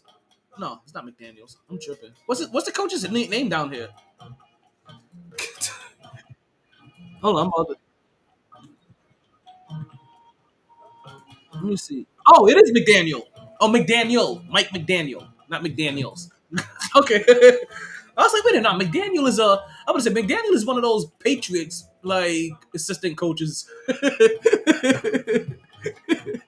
uh, so Mike McDaniel ends up having to come from also on one of those Shanahan trees, which also helps with some creativity. Like I said, the same play out of 4 different formations. They just bunched it up differently, but ran the same play 4 times. And obviously confused the Broncos, right? On every single time they ran it because it worked every single time. Damn, this nigga's younger than me. Shit. I feel old now. But it makes sense. When you see him on the sideline, that shit kind of makes sense, though. He got a little swag to him. I hate him. But what I'm saying, like, the 70 points, you hear that, and it's impressive. Now, as impressive as it is, and of course some of the questions that come in, let's just make this real simple. If you blame Miami, or if you're mad at Miami for putting up 70 points at the Broncos because of some weird sportsmanship shit, then you a sucker. You a flat out sucker. I'm sorry. Like the Denver Broncos at some point in time need to have some kind of competitive pride and stop this team, because it's not like the Miami Dolphins. I wasn't joking when I said that. Oh, they tried it with their first set personnel, their second set, their third set, and fourth set. I wasn't joking about that. I may have exaggerated going all the way to their fourth string, but they went through all of their strings, and the plays kept on working. So either you're saying that he schemed up the perfect game plan that you guys were not, that the Denver Broncos were not ready for and could not adjust to, which tells me that the coach this shit. But also it tells me that the Denver Broncos defense didn't even fucking try. Somebody puts this up on your third string, that's like a preseason game. I swear to God, I thought this was college when I saw the score. Like, even after I saw 35 at the half, I think the last time I looked up and I saw the score, it was 42. And then next you know, I looked and I blink again and it's goddamn 70. I'm like, what is happening here? This defense allowed 70 points on them. From Sean Payton, mind you. And let's put some blame where it needs to be put. At Sean Payton, mind you, a guy that, when he came to Denver, right, when he got to the Broncos, he blamed everybody. He was like, yo, Russ, you can't be kissing babies and taking names no more. Fuck that shit. Like your entourage, they need to get the fuck out of here. You ain't that special. You don't get an office over here with these people no more. You gonna be down there with the players, the defense. You guys need to get better. That was the worst coaching job I've ever seen. No. 70 points put up on your ass is the worst coaching job I've ever seen.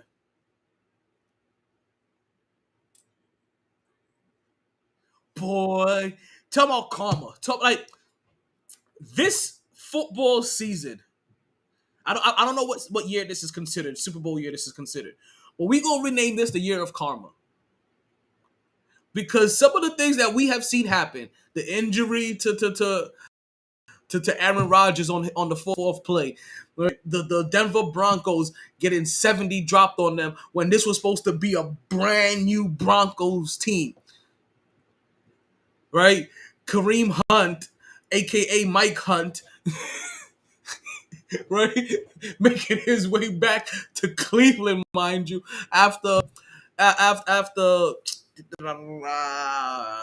not Nick Chubb. Yeah, Nick Chubb has another horrific knee injury. Like, this is some karma shit. So what the fuck has been going on? But Miami looks impressive.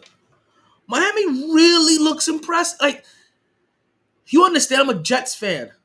Like, I am a full-blown Jets fan. And I am telling you, as much as it pains me, right? Pains me. Like with an N-G-E-S in there, pangs me to say, but Miami looks impressive. And the one thing you keep, like the one thing that always draws the question mark is, can the quarterback stay healthy? Can the quarterback stay healthy? Well, if you have nothing but speed demons, and you're able to now learn how to get the ball out faster than ever before. One, you learn how to release it quicker so you don't get hit. You have the fastest team. You have the fastest team in the NFL right now, so they get to their spots and they get into open space and into their routes faster. He may not get touched because that's the only thing that we're waiting for. Like, yo, when you gonna get touched? When you gonna get hit? If I'm not mistaken, the Denver Broncos were a top 5 defense last year. I'm asking this question, and I'm gonna continue. Am I wrong with this? Chill, Will, was it Denver Broncos like a top 5 defense last year?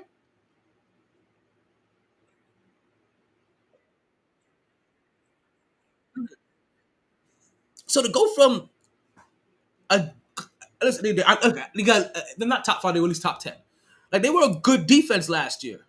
Because I was supposed to be part of their addition well, I don't know about last year versus the year before. I may be thinking about the year. Yeah. 2 years ago, they were top 5 defense. Because that's part of the reason why they're thinking Russell Wilson coming there was gonna be help with their synergy. Because it was okay. So 2 years ago they were a hell of a defense. So for 2 years now that they've completely fallen off, and you can't get them to compete. Like, Sean Payton needs to be held accountable for this loss. Like, I don't care about the defense. I don't care about the offense. I don't care about anybody else. he needs to be held accountable for this loss because what I saw was a lack of freaking effort, and that's a coaching problem.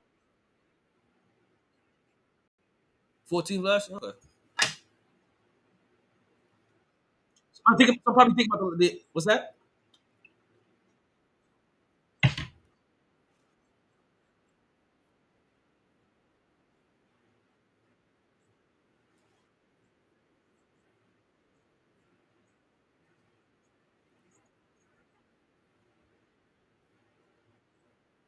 Jets.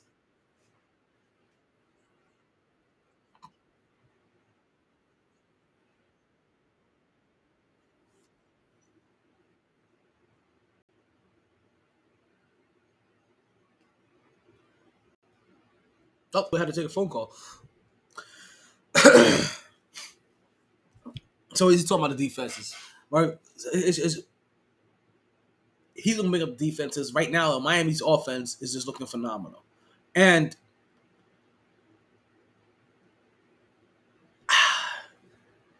I'm not gonna be forced to kind of watch the Dolphins game because who's gonna beat them? All right, who's hurt? Oh, Joel's back. Came in hot.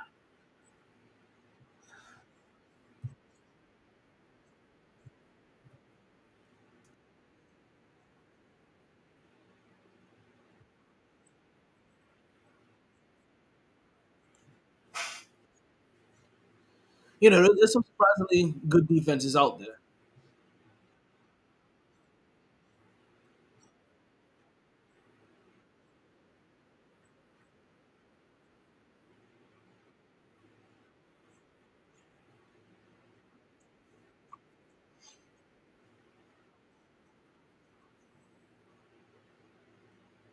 Listen, for as bad for what does the people even think about the Jets?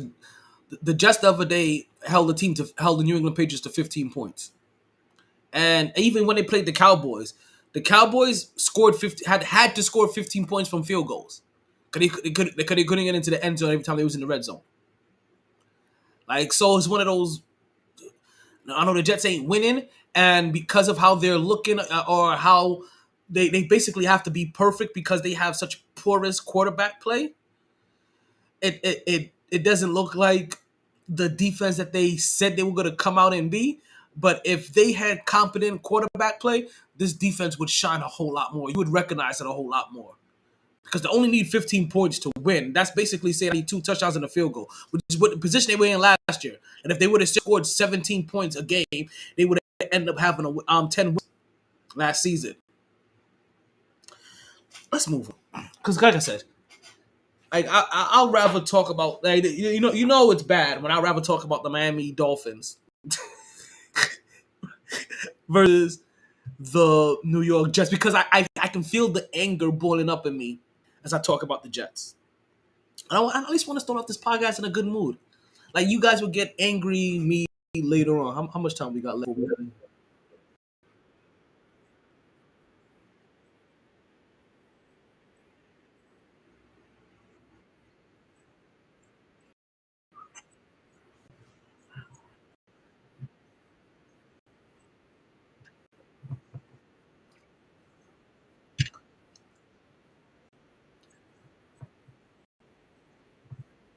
He had like so if you look at and I don't know how misleading these numbers are because maybe because he's scrambling for his life and holding on to the ball longer, but I don't think that's the part of this. I don't think that this stat takes into it, right? But there's an advanced stat out there that lets you know of quarterbacks that have the most time to throw the ball, and he's up there with time. He goes through his progression slow, and he don't see him.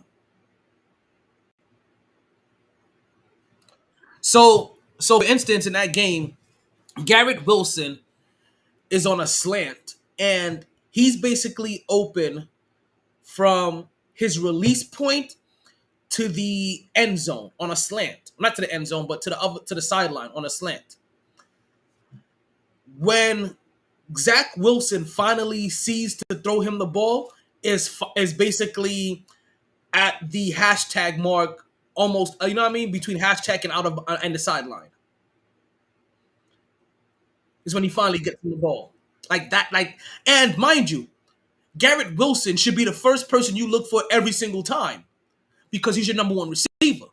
He's the guy that if he's on if you notice for any reason he's on one-on-one coverage, you throw up a 50-50 ball, you let him get that motherfucker. He's one of those kind of receivers. And he doesn't see that nor recognize that.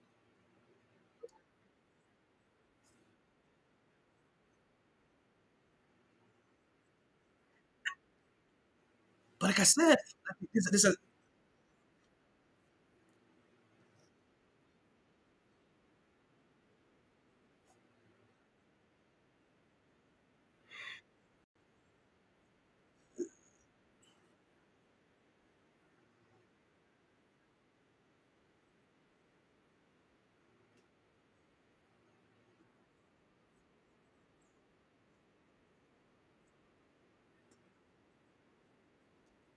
well, and part of that is coaching. They're not running the ball enough either. You understand? Like for a person that average. No. Listen, like Brees Hall would average 17. And this has already happened. He's averaging 17 yards a carry in the first half. He only touched the ball 4 times and it doesn't get it again in the second half. And remember, we don't just have Brees Hall. We also have Dalvin Cook as well. So if I was the New York Jets with this kind of individual, and that kind of defense, I'm running the ball 50 times. I'm sorry, I'm never running the ball less than 40 times in a game, ever, ever, ever. I'm a weird teams to fuck out. Now granted we played the New England Patriots, who was the team that Zach Wilson played when he got fired with a record of 5-2, and those only two losses being to the New England Patriots at that time. Buffalo, New England, and wait, what week is this? This is week 3 or 4. Buffalo, New England, and I forget the other team already. Shit. Hold on. I'm gonna put up Jets schedule. We beat Buffalo. Uh, we beat Buffalo. Yeah, we ran the ball down Buffalo's throat.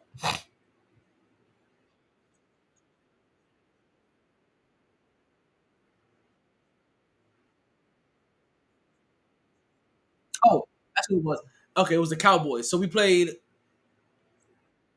Now, yeah, I know we have a murderous. Oh no! Listen. So let me put something out there, right? And let me tell this to you, right? And put it out there again, so that Jets fans everybody can hear. The Jets had a murderous role for their first 6 games.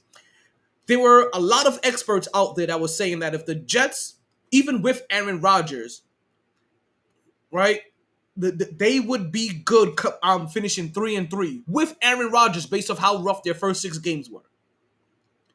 Honestly, it could have been 2-4, right? But they were giving them games they would give them a game against New England, stuff like that. Even though New England could be bothersome regardless of who your quarterback. Like I said, New England only scored 15 points.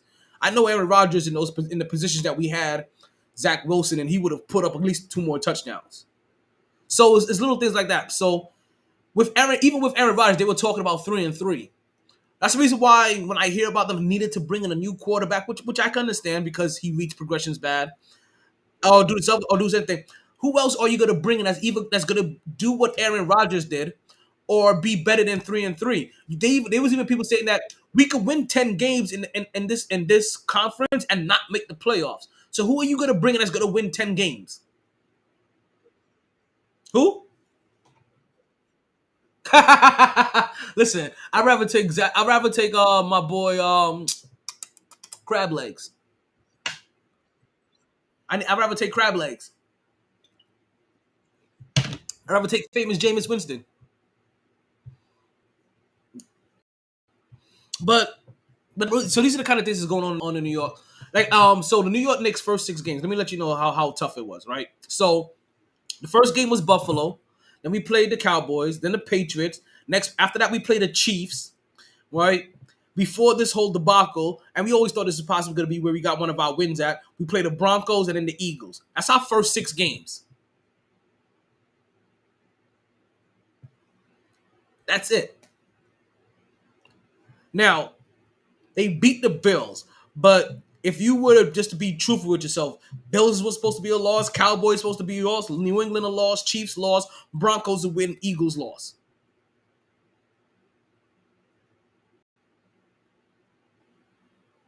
That's how some people saw this, even with Aaron Rodgers.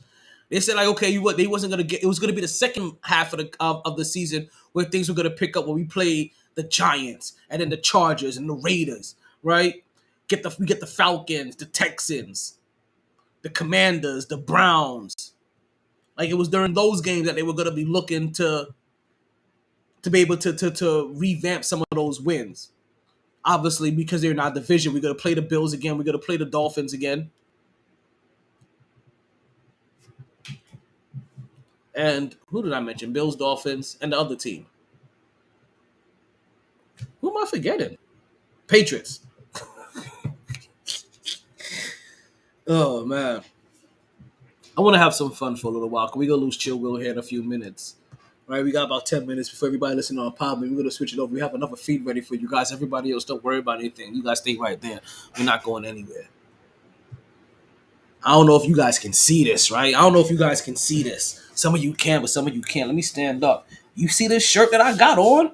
You see this shirt, you boys? Let me show you the back. Let me show you the back real quick. Let me show you the back. Stop looking at my ass. Pause. Let me show you the back. Y'all see that? Y'all see that? So, this Friday, right? Why we didn't have a podcast on Friday. Actually, there's a bunch of reasons why we didn't have a podcast for a couple of days. We haven't talked for a while. Let's let you guys know. I don't think we've talked since last Tuesday, to be honest with you. Maybe last Wednesday, but definitely last Tuesday. So, this past Friday, there was a Nas and Wu-Tang concert going on down here. At the same time, there's a Drake concert going on in North Carolina. I'll tell you why I mentioned that one. Right? So shout out to all three parties: Wu-Tang, Nas, and Drake. Right? Out there making big money over the weekend. But I made it down here. They had it at the Hard Rock down here. Right? Our Hard Rock Casino is shaped like a guitar that sends beams of light into the sky that you can see from miles away. Right? It's kind of pretty dope when they reconstructed the Hard Rock to have it shaped like a guitar. Because it always shaped like a guitar. I remember when they actually did the reconstruction. I think it was like the summer of '89, and I made up the year, but it was the summer of some year. Right, so you go in there, whatever. I I haven't been to the Hard Rock in a while. But I really appreciate their parking was free. I forgot about that part. I forgot that they had free parking. I was definitely pulling in there like, God damn. When I was heading down, I was definitely thinking like, damn, I gotta pay for parking too. Hopefully, I can coerce them to put me to the handicap spot. Where maybe I don't have to pay for parking, right? Or I could sweet talk one of the shorties again, like I did in for the Mayweather fight, right? So. I ended up getting those tickets on Thursday for that event on Friday, and it was a little, sometimes you gotta treat yourself. It was a little treat to myself because it was super last minute. But shout out to Vet Tix, right? Tickets were dumb cheap, right? Right, tickets were dumb cheap, and then the section that I was able to get it from, right, was even super discounted. So I paid probably like a third of the price, right, of what it was. So I'm like, oh hell yeah, right?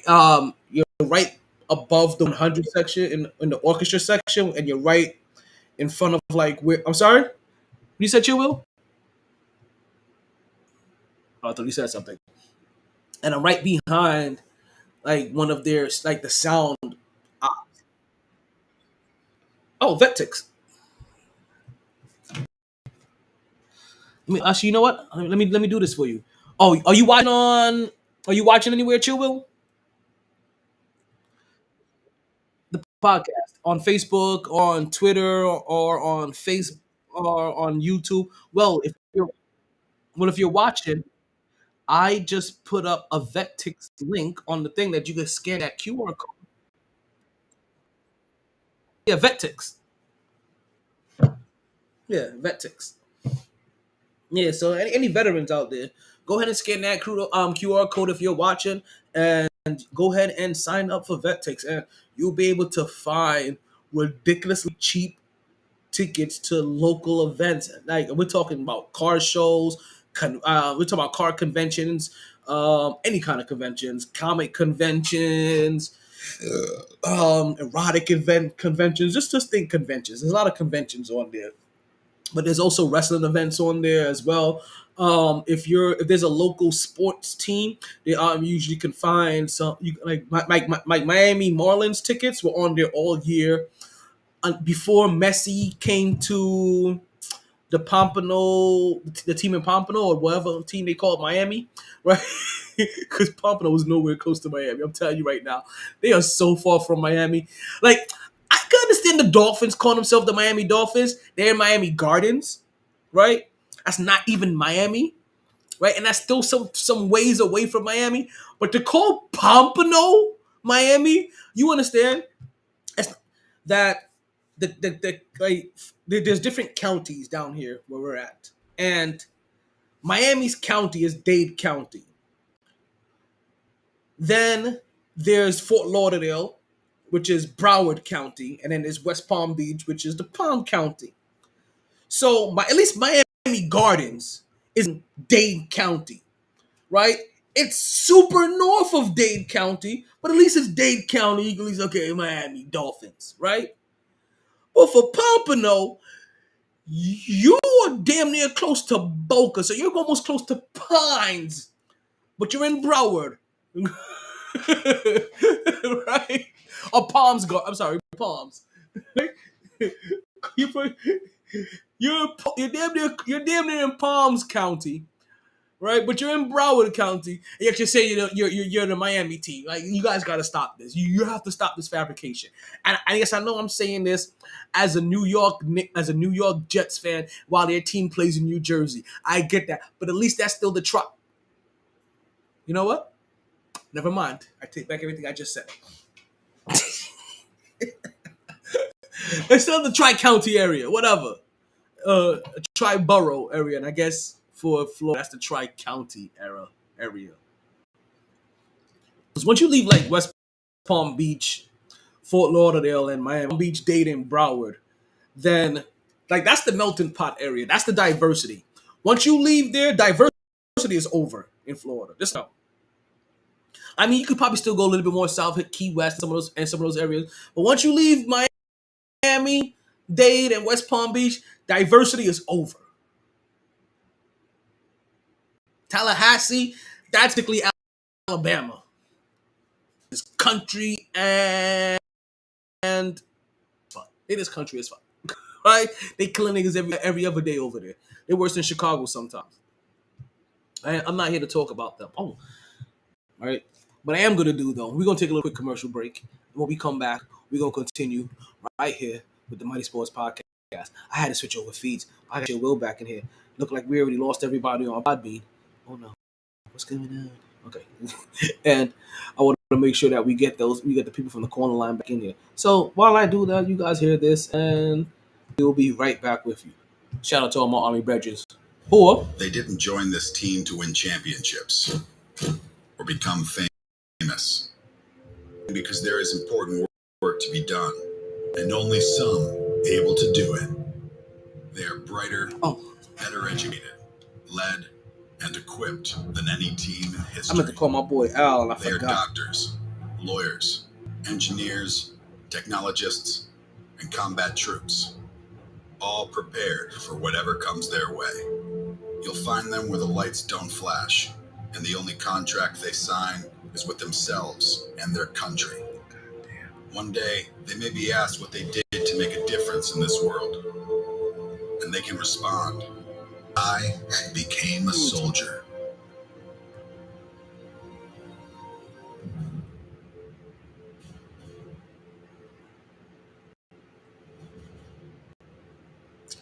Ooh. We're back with the Mighty Sports Podcast. I'm your host, the one and only talent, Thoma Taylor. Thank you for listening. Continue to listen, wherever you're listening from, wherever you at. So, some news has popped up on my feed. Ronald Acuna Jr. becomes first player ever to hit 40 home runs and steal 70 bases in a season. Yo, big up and shout out to him, for real. Big up. As we was just talking about multiple arrests made after juveniles loot stores in Philly. Let me get off social media. You Philly nigga. Oh man. So let me tell you about this concert. This concert was dope as fuck. I can't front. This concert was really dope as fuck. So Wu-Tang was better than Nas. But that's probably because they had more to give, right? Like I feel like if I'm just watching if I'm just at a Nas concert, I'm probably blown away more by the bang after bang, reminisce, and the journey and the path that I'm being taken down from his, you know what I mean, from his bag, right? But when you combine the two, Wu-Tang has more to give, and I think you understand what I'm saying on why I'm saying this, because Nas is just Nas. For Wu-Tang, you got 9 different artists. So the first set comes out and it's RZA, Jizza, Raekwon, right? And they go through a couple of songs, whatever, right? Take you through some places. And then at the end of the first set, they bring out Ghostface. Damn, there goes a whole nother pop, right? You get, you know, right? Then finally, shit goes down and Nas comes out. Another pop. Nah, you know, lights dim. Right? You know, everybody learned from DMX. Lights go down. Nas comes through. Lights come through. Right? And he starts going through the first set of bangers. Right? Drops in a new joint in there. La. Now Wu-Tang comes back out. Now it's Raekwon, Ghostface, RZA, Jizza, Chef, right? And now, bam, Old Dirty Bastard can't be there. Young Dirty Bastard pops in. Another pop, right? Then Nas comes back through. Bam, bam, bam. Set. You good. You know, you go down your memory lane. You feeling it. Wu-Tang comes back out. Now you got Raekwon, RZA, Jizza, Chef, right? You got Ghostface, Young Dirty Bastard. You got Shaheem, right? They doing their thing, and then bam, Method Man come out. Bam, Redman come out. Bam, everybody else starts coming out. Now it's a whooper. Take out my melody, my music until as we go. Back and forth, back and forth. All right, so they're able to. So Wu-Tang has the luxury of hitting you with waves of people to give you different pops to the music, along with the music, while Nas just kind of just had him and his music to pop you. Still good. Like I said, Wu-Tang just had more to give. So Wu-Tang's portion becomes way more enjoyable for me than Nas's did. But I ended up getting the Nas shirt anyway. Cause they really was dirty on this, and there wasn't really one shirt that captivated both. So it was either you spend 90 on a hoodie or 45 on two different shirts. I was like, yo, I'm just gonna get. This is what I did. Got me the Nas shirt, but I made sure the shirt was cream. Right, that's a See, you get it now. You get it. A cream Nas shirt. Cash rules. And they did cash everything around me. And they did that thing to a completely different beat. I can't remember what beat they did it to. They did cash rules. They did cream to and no doubt that was some of the son, this he's tipping. In this scene, no got clothes, honey breath smelling like info. Attitude is very rude, very like seafood. Goddamn bad, you man like busy. Yeah, you be bloating like sport kids. In the bag, B. Whole time of different B. We're talking about they slowed it down. They made it sensual. Yo, the chicks was out there. You know they do that shit when they make sure they make the.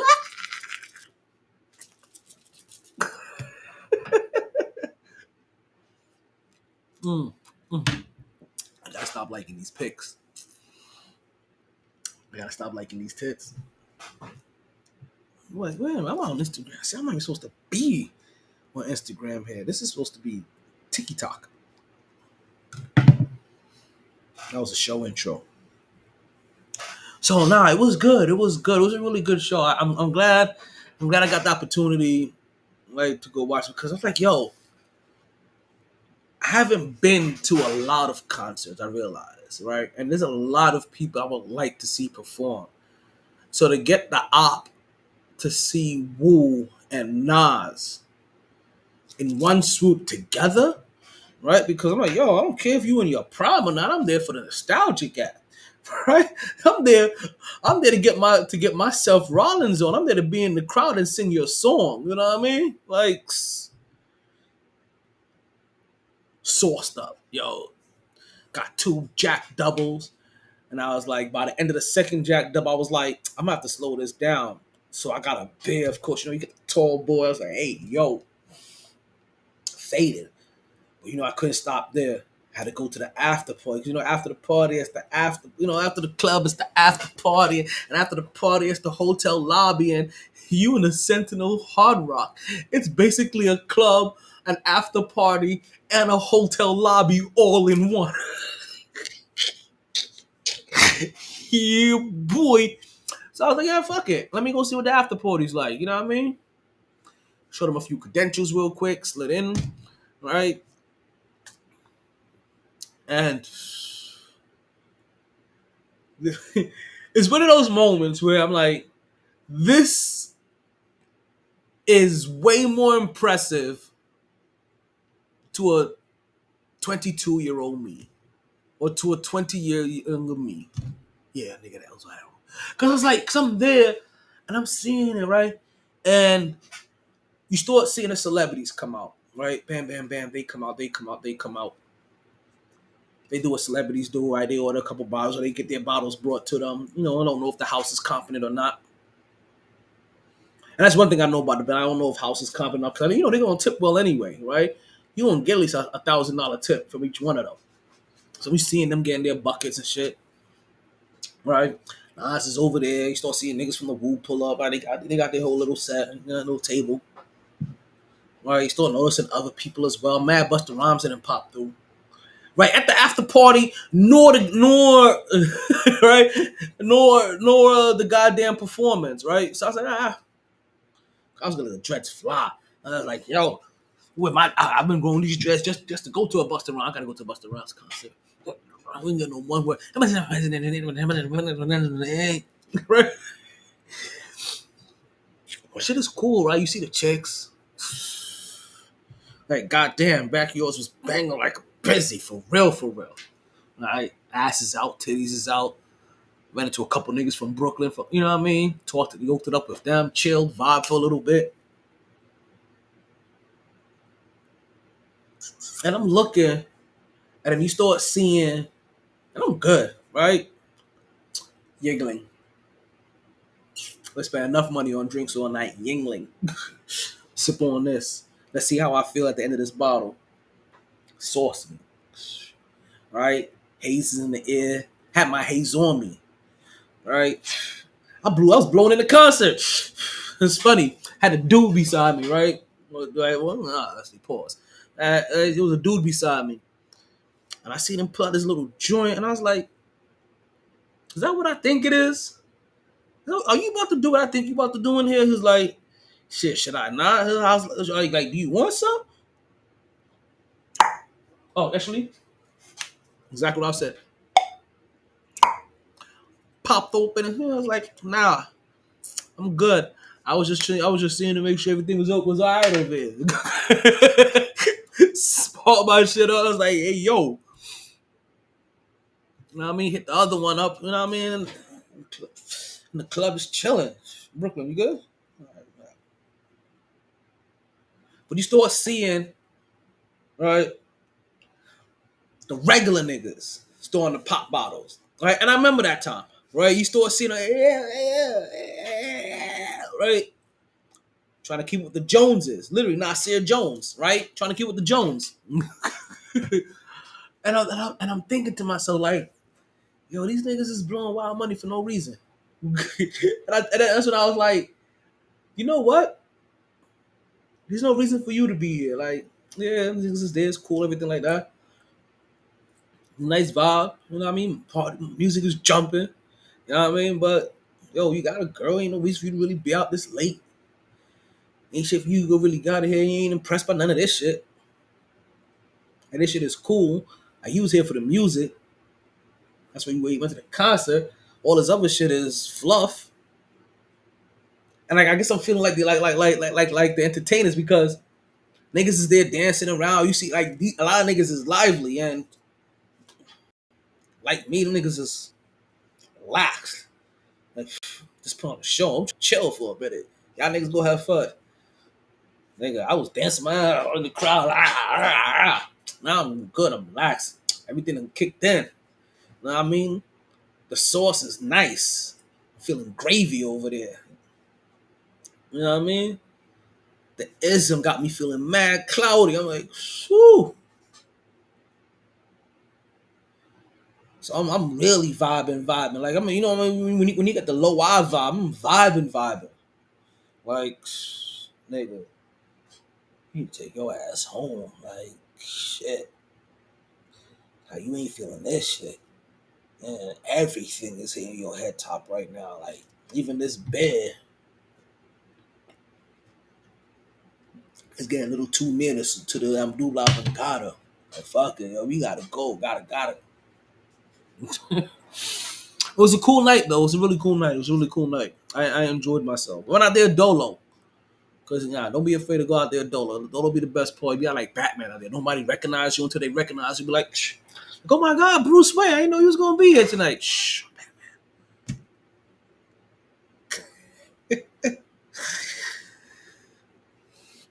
Let's get back to the sports, fellas. Let's get back into the sports. Apparently, Deion Sanders got humbled. And I want to know where. I seriously. Colorado played Oregon this past weekend. And it was what everybody thought it was going to be. Everybody thought Oregon was going to whoop that ass. And don't get the TCU victories and the Colorado State victories. I don't want to say don't let them fool you, but don't let them misguide you to making heartfelt decisions, right? That may defy logic. Because there's only so many times you could press that luck. Oregon was supposed to be the superior team. The fact that the Colorado Buffaloes are 3-1 right now means that they've already won 3 times more games that they won last year. Any games that they win after that is that number times more games, 4 times more games, 5 times more games, 6 times. Because they only won 1 game last year. And as Deion said, this is probably the worst that he's going to be. So get him out. Get him now. Get him now. Talk your ish. Now, why does everybody have to talk ish about Deion and his team? See, it's so funny, right? It's it's like this is really like what for the people that's out there, right? Believe it or not, this is what watching wrestling it feels like, and I'm gonna explain why.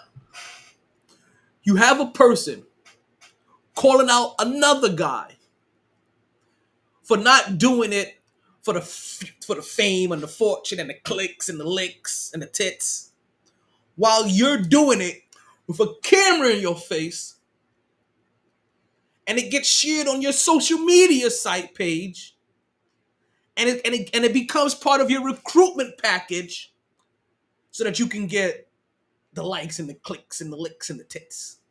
Fuck out of here. Was Deion Sanders humbled? No. Deion Sanders is just Deion. He's not braggadocious or anything like that. He's just trying to form a good team. You guys think that he's braggadocious or form other opinions about him that he isn't. It's just Deion. He's doing the same thing you guys are doing, but doing it better. He's recruiting every single time he comes out there. With his glasses, with his hat, with his demeanor, with his smile, with his 8 toes.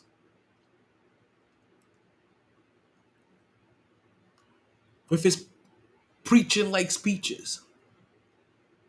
All of that shit on your social media pages and out to the world because it's part of your recruiting package. What used to happen at the beginning of every season, there used to be a rotation of coaches that used to come through ESPN and Fox Sports and talk. Why were they talking about it? Because they're recruiting and they want to be part of their recruiting package. They weren't trying to touch the youths. Pause. Not like that. They're trying to get through to the youths. The youths.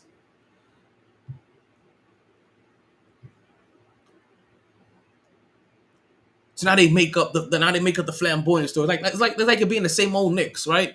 But if this exact situation was happening with Greg Popovich as the head coach, or with this same team in San Antonio, just look at it completely different.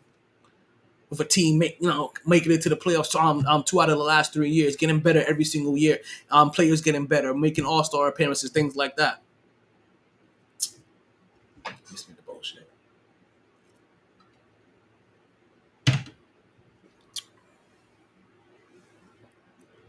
I don't know how Deion was humbled, but I do know he took a bad loss. Right, and this was a weekend of bad losses. As we just told you about the 70-20 blowout, and I don't know if I ever gave you the final score of the Denver game, but it was 70-20, so it was a 50-point blowout. Right, Colorado was lost this game 42-6. Last time I think I saw the score was 35-0 as well. Actually, this game actually ended up being 42-0. The only points that they scored ended up being in the fourth quarter.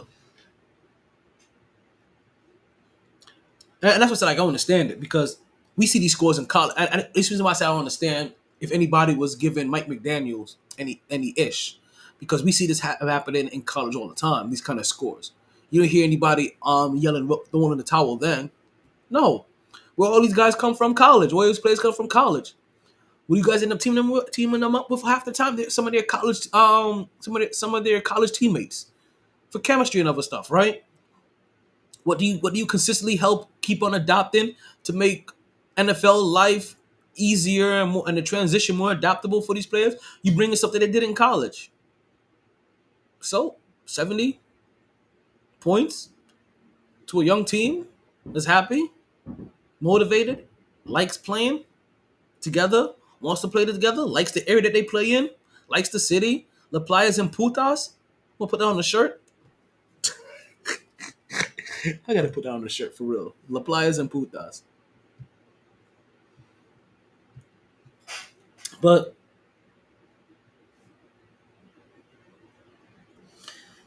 yeah, Deion got his ass whooped, and as he said, yeah, this is probably the best. This is probably the worst he's gonna be. So get him now.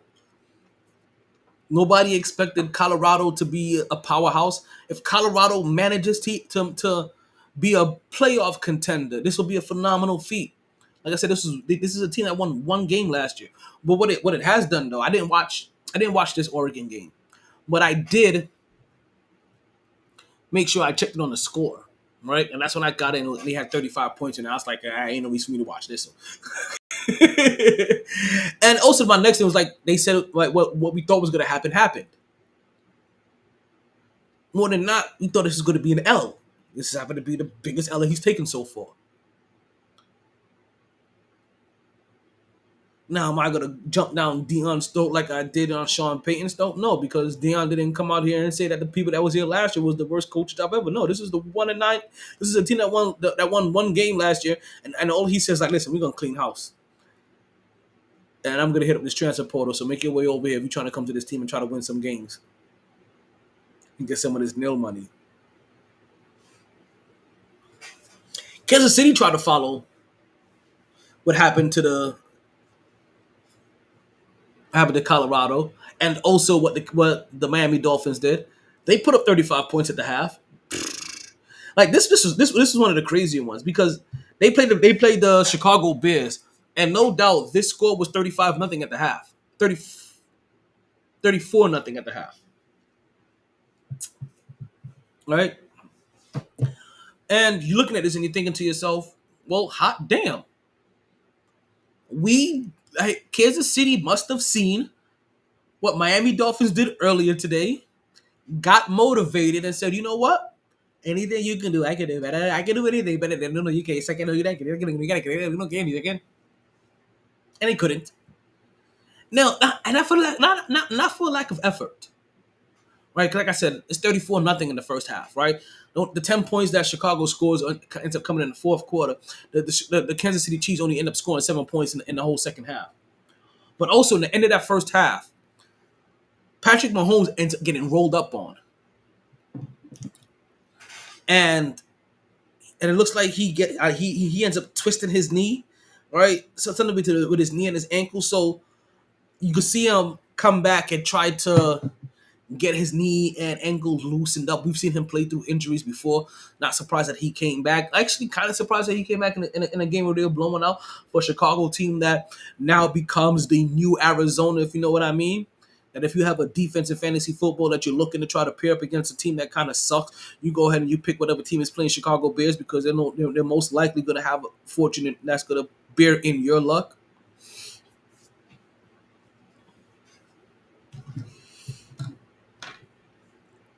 So yeah, Kansas City definitely tried to follow suit, but I think that injury that happened to Patrick Mahomes may have slowed him down some. Oh, already sent those. Right, it may have slowed him down some and made him realize, you know what?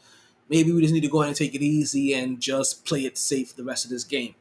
Like I said, 42-10 is not a bad score. It just isn't 70-20 or 46-2. I mean, not 46-2, but 42-6. The 41-10.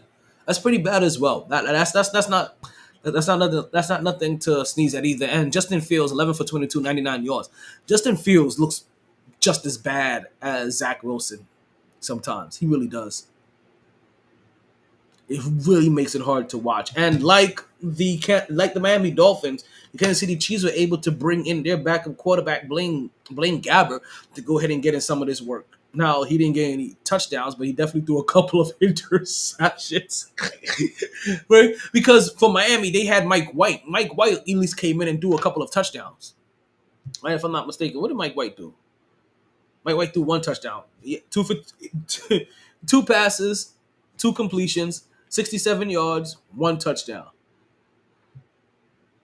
Blaine Gabbert, 5 passes, 3 completions, 2 interceptions. You see what happened? Those 2 misses, no touchdowns, 31 yards. That's it's not those same gaudy numbers, but you definitely see the same pattern.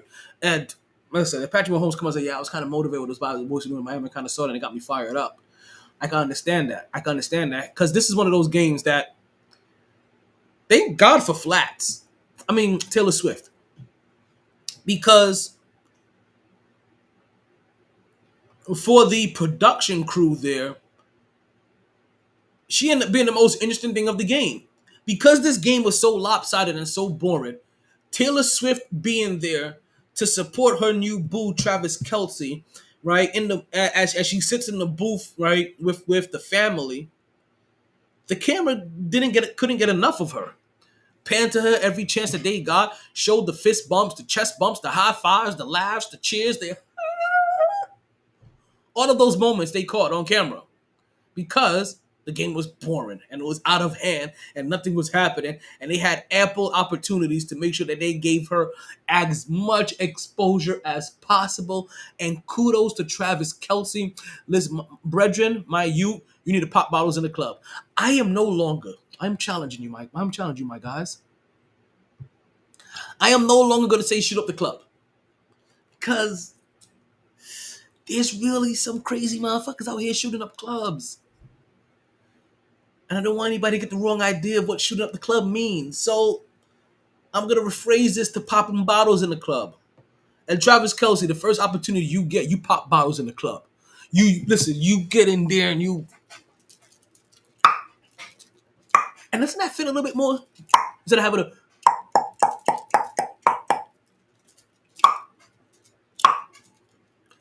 Pop bottles in the club. Spray champagne all over the club. Do it. Immediately. Travis Kelce, an individual who already was in the top 10, I think he's already in the top 5, to be honest with you, already in the top 10 of jersey sales, increased his jersey sales numbers by 400% after it was announced that he was Taylor Swift, aka Flats. You know what I mean by flats? You know, you get the chicken wing, you get the drumette, and you get the flats. Right? You have the Ice Spice, and you have the Taylor Swift. Wait, do I still have that image? Hold on 1 second. In case you guys don't know what I'm talking about, do I still have that image? I don't think I made an image of that one. I'm gonna have to make an image of that one because that one is gonna be a historical reference forever with me now.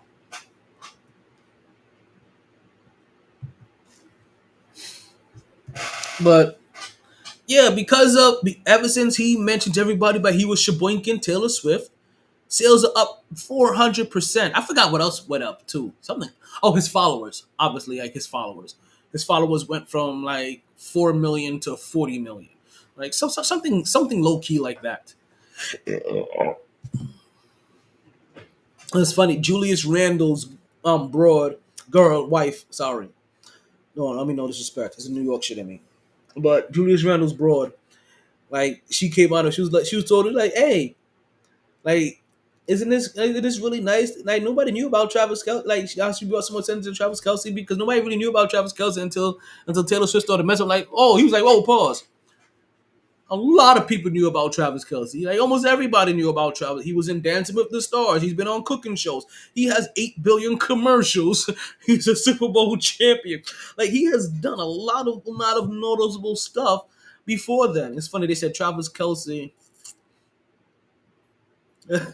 went from "Hey, yo, pull up on me" to "Those slow down there, buddy." You guys know what I'm talking about. Because Travis Kelce, if you guys don't remember, used to be married to a black chick. I'm just gonna assume that she fucked it up in her womanness, right? Cheated on him, did some dumb shit where she was just after his money and not really his heart, and he had to leave her because she was a conniving broad. All right, I'm assuming. I could be wrong. I'm just gonna assume on that one. Yo, don't hurt me for that one. Don't hate me for that one. But big up, shout out to the Kansas City Chiefs, right? As they bounce back now, they're now 2-1 after taking that bad loss in the first, right, in the season opener to Detroit. So they're now 2-1. They go on. I know they're gonna play the Jets in a couple of weeks. I don't know who they play next. I don't even care about that, to be honest. Actually, wait a minute. Is it the Jets? Because I know there's been a lot of talk about her coming to New York and this crowd and another bad game. Good thing. Let me see. It's probably the Jets. Wait, I'm in last season. Where we at? Yep, it's gonna be the Jets. Sunday Night Football prime time. Oh, it's gonna look bad. Oh, it's gonna look so bad. God damn it. Jets are hard to watch. This quarterback is kind of hard to watch, and it's hard to watch for me. And I want him to go through the growing pains. Then I remember he's not a rookie anymore. This is his third season. This may not be growing pains. He just may be a bad seed. Now, the Jets ever been known for being able to coach up a quarterback?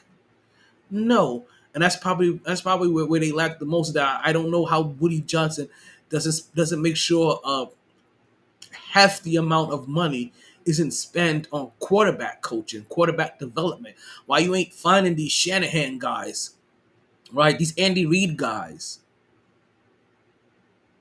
these McVay guys, whatever guys, you know what I mean, and getting these guys in to help develop a quarterback when you need a quarterback. Instead, you get these defensive coordinators, these special team guys, right? It's never an offensive coordinator. It's never a Shanahan tree. It's never. I mean, you got Adam.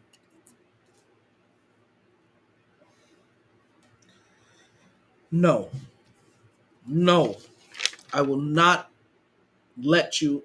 Oh goddamn! I'm in the right section. You break my soul. Now the Jets recently they brought in Adam Thielen, some one of them guys, to be a help be a backup quarterback. They need to bring another quarterback into that room.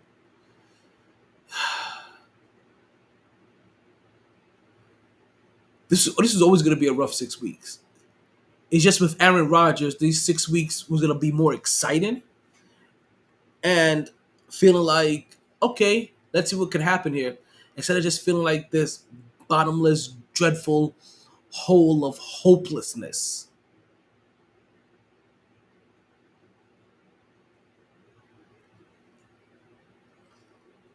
Like trying to have sex with your girlfriend after she done had sex with this black porn star. It's a giant hole of hopelessness.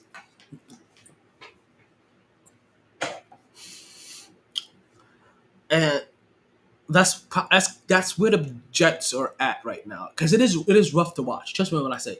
As much as I'm here and I say, like, you know what, let's have them go through the growing pains. Anybody that you bring in here is not gonna be better than Aaron Rodgers. But anybody you bring in here is gonna be better than Zach Wilson. That's the feeling too. They may not be Aaron Rodgers, but they'll definitely be better than Zach Wilson because Zach Wilson right now, as it currently stands, is putting up DeMarcus Russell like numbers. Jamarcus Russell, whatever his name is. He's only relevant because he's historically bad. He is putting up Jamarcus Russell numbers. It's Jamarcus Russell, Jamarcus Carmichael. Who's Jamarcus Russell? I don't even know the fuck I got Carmichael from. So even while I say that, listen, nobody's gonna be better than Aaron Rodgers, so you might as well let the kid learn and take these lumps. This will be the third year of lumps. Well, not really the third year.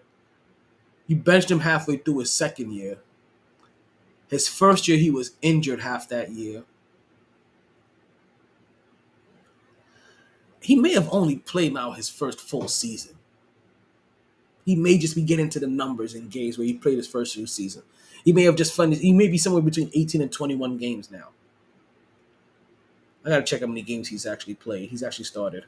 Let's look that up. Zach Wilson starts. Let me see. National Football League. Where is his? He has 17 touchdowns and 22 interceptions, a passer rating of 69.2 for his career. It's not telling me Let's see here. It's giving me his stats, but I want his starts because I really believe that he's just around a full season right now for some odd reason. Where can I get his games played? Let's go look at his stats. Let's see here. 46 yards. La la la. Where can I see his games played? Okay, here we go. So 13, 9, 3 so far. So he's at 25 games. I thought he was at somewhere between 18 and 21. He's at 25. In 3 years he's played 25 games. Where he should have played by now 48, 46, 54. 18, 18, 18, 54, right? Well, 18 is his first year, and then every year after that was 17, 18, 18. So 53. He's played 24, right? Well, this year doesn't count so far. Back up again. So in his first 2 seasons, he's played 22 games. Where he would have been eligible to play 36. That's enough. That's enough in my eyes.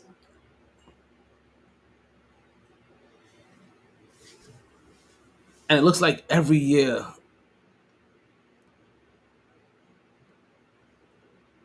things just get worse. Like, it really is crazy that his best year was his rookie year. And he made 55% of his throws, passed for 23 yards, had 9 touchdowns and 11 interceptions. He's right there at about like that 45 percentile, right? When it comes to touchdown interception. The year before that, 6 touchdowns for 7 interceptions. So far, 2 touchdowns to 4 interceptions. But that one interception is always a nice long one. 54, 79, 68.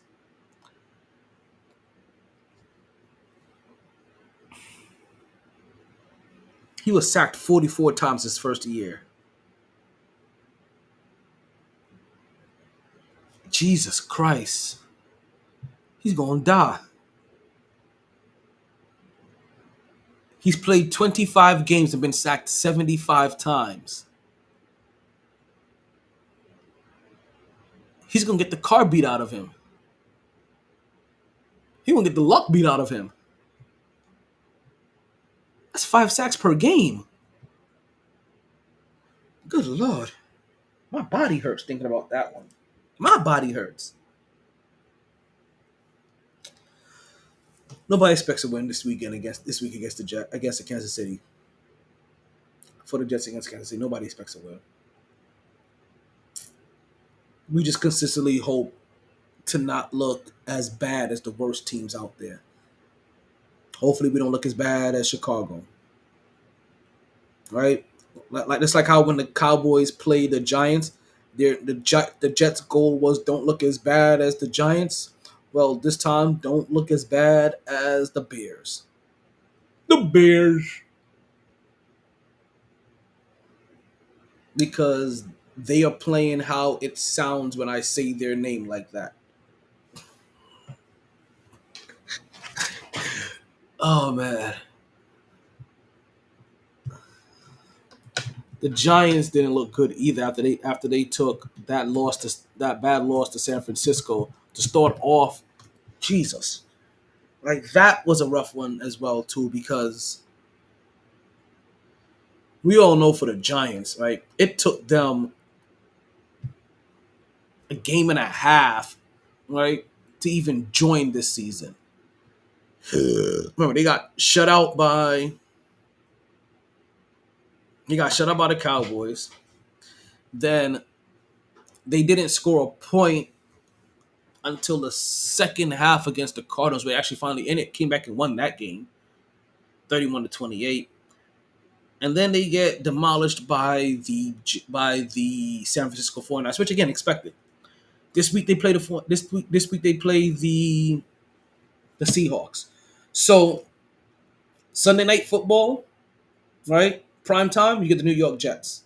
This was supposed to be Aaron Rodgers. Sorry, America, you're gonna get Zach Wilson.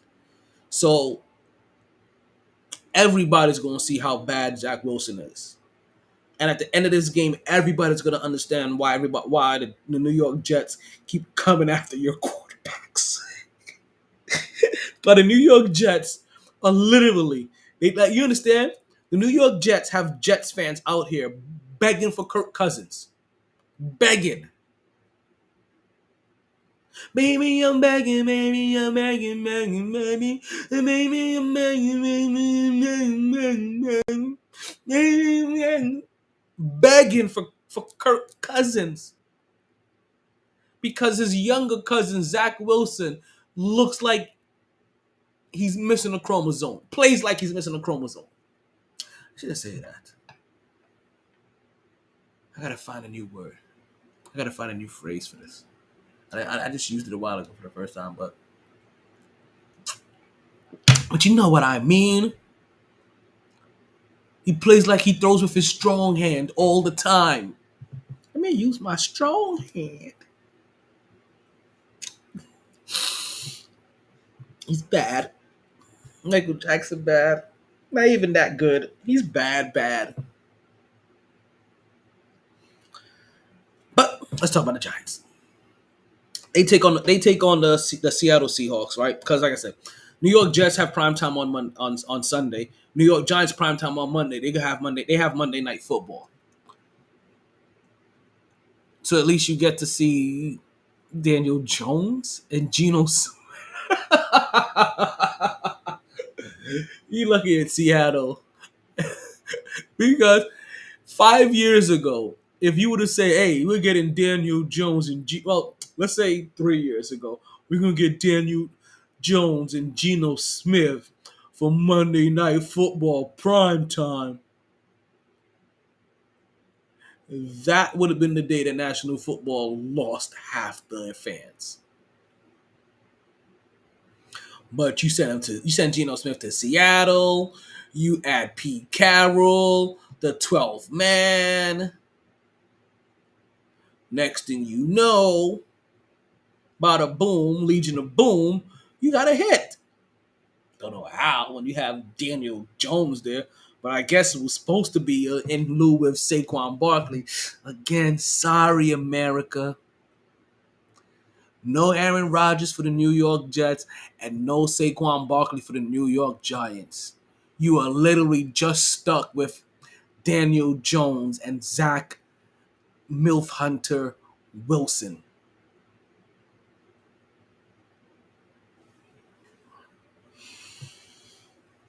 I think I'm ready to wrap this up. This is why I saved Jets and Giants talk for last, because I knew this was going to take me down a monotone, depressing road. And I did not want to talk about them. Oh. But you know what, though? We got some things, right? Of course, we always save a bunch of things at the end of the podcast, right? You know what they said, low man on the totem pole, ish rolls downhill. Let's see what's been rolling downhill that we may have forgotten about, right? Our big up was for Patrick Mahomes. As we talked about all the things that Patrick Mahomes did in that game, one of the things that we missed was him being the fastest player to get to 25,000 passing yards. So he ended up doing that yesterday, and that's before he hurt his ankle. Right? Like I said, 35 at the half. And let's see. Yankees was officially eliminated from the playoffs. They have failed this city. Let's give it to them properly. They can't be let off the hook. If everybody else gets it, then they have to get it too, right? Let's make sure. You have failed this city. You have failed this city. You got to double times, because the New York Yankees were the best team in September.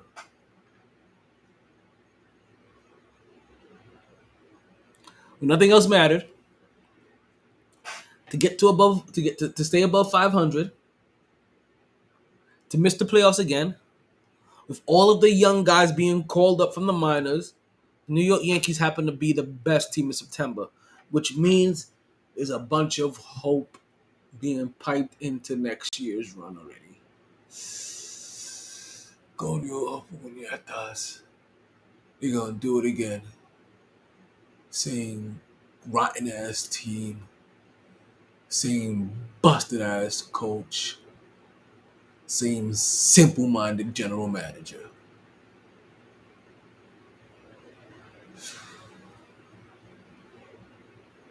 I need to even go to bed. Who else we have out there? This weekend. This week, there's a couple things happening this weekend. This is one of those big fight weekends, right? They have Canelo taking on Cholo. I don't think his name is Cholo. But so we have Canelo taking on Cholo. That's happening this weekend. That's a big fight that you're going to want to see. Saturday we have WWE No Mercy. That's gonna happen. That's happening this weekend. You're gonna want to see that as well. Excuse me. Did we pull up Colorado's schedule to see for Saturday? Now we're not gonna be here Friday. So I'll probably end up doing a podcast. Or maybe I'll do a podcast early on Friday. Because Friday night I'll be taking a trip up to Orlando to go sit in the stands for one of my cousin's plays. I'm always in Orlando. We have a barbecue, a nice little cookout. Fam's gonna be. I think my boy Darnell is gonna. Sorry, my brother Darnell is gonna be up there as well. So he's gonna come and join. He's gonna come and join the festivity as well. It's gonna be exciting to see. So no podcast this Friday. We will be in Orlando. If I do a podcast, and I don't think I'm gonna do a podcast tomorrow night. That's gonna be thing. So I'll set up to try to do one like early Friday. Right, set it up for Friday morning. We do something maybe like 10ish. We'll be live.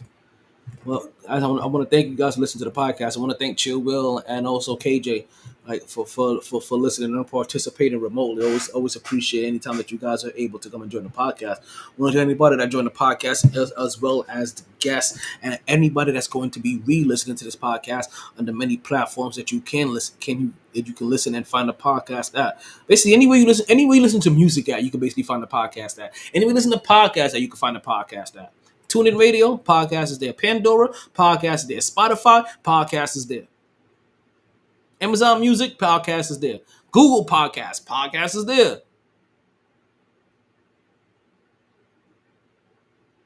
Podcast is everywhere. But I know where I'm about to be. I'm about to be in bed. Sorry, I saw something pop up. See if there's anything else I wanted to share with you guys. I think I already told you guys last week. Yeah, but that's a 10-minute morning. Let's see. I think I talked about all this last week. I told you that Sauce needs to travel. I thought, and actually, I still stand by this. Whenever the New England, did they play them already? Before I say this? Whenever the New England Patriots play the Miami Dolphins, that's going to be the week I think we focus in the most on how the Miami Dolphins are played or being played, because I think that's what's going to end up giving us some Dolphins. Let's see if they played them. I don't think they did. Hope they didn't. But I believe that's going to be the game that's going to help tell us some things about. Yeah, they don't play them to the end of October. That may be too damn late. Let's see. They played the Chargers. No, they played New England. Beat them by 1 touchdown. Yeah, see, that happened already. So the Broncos are just a bad team, right? Because New England Patriots, they found a way to neutralize Tyreek Hill. They really did. If I'm not mistaken, Tyreek Hill only had had nothing more than 60 yards that game. So they found a way. It's just that Dolphins have other ways. Like They found a way to blow out the Broncos without Waddle. Now they're gonna see them play against the Buffalo Bills. And let's say they take a page out the New York Jets page book and they run the ball down their throat. And then work with some play action and pass that shit all over the place. All right, we'll talk about this Friday morning. We'll wait until after Thursday Night Football passes. What we got for Thursday Night Football? Actually, that's the last thing I need to talk about. It's Thursday Night Football. I just realized that. We had Thursday Night Football left. Who we got playing for Thursday Night Football? Let me see if I remember this. Is it Chicago and Green Bay? Let's take a look. I thought I had all these schedules up already. NFL schedule. Here we go. Week 4. Nope, Detroit and Green Bay. Ooh, that's gonna be good. Detroit has turned themselves into some world beaters. They turned themselves into, you better pull up your pants, strap up your boots, and knuckle the fuck up and prepare for a long night of protecting your butthole. Because we're coming to tear you a new one. This is your boy, Talent to Martel, the Mighty Sports Podcast. I think that's everything I needed to get into. Oh, I'm picking Detroit. Who I think is going to win Detroit? I'm sorry. I know Green Bay has looked impressive so far, and you may see again the proof of having a quarterback sit down for a couple of years, learn and watch from a veteran, but also play in a market that allows you to develop. Play in a market that doesn't boo you every single time you make a mistake. Play in a market, right, and in a town that is supportive of you and does nothing, and for the most part brings nothing but encouraging words or words of encouragement anytime they are in your presence, whether it's on the street, in a public setting, or in the stadium. It's something to be said about being in an area that there's constant positive reinforcement where you don't feel like one little mistake is you pushing the red button that just caused the next nuclear war. Because that's what it's like playing in New York all the time. Quarterback, point guard, basketball player, shit, goalie, pitcher.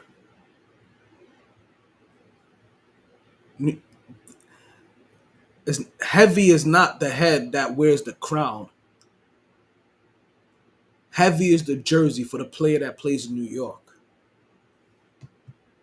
This is Talento Martello, the Mighty Sports Podcast. I am the 17th wonder of the world, and I am out of here.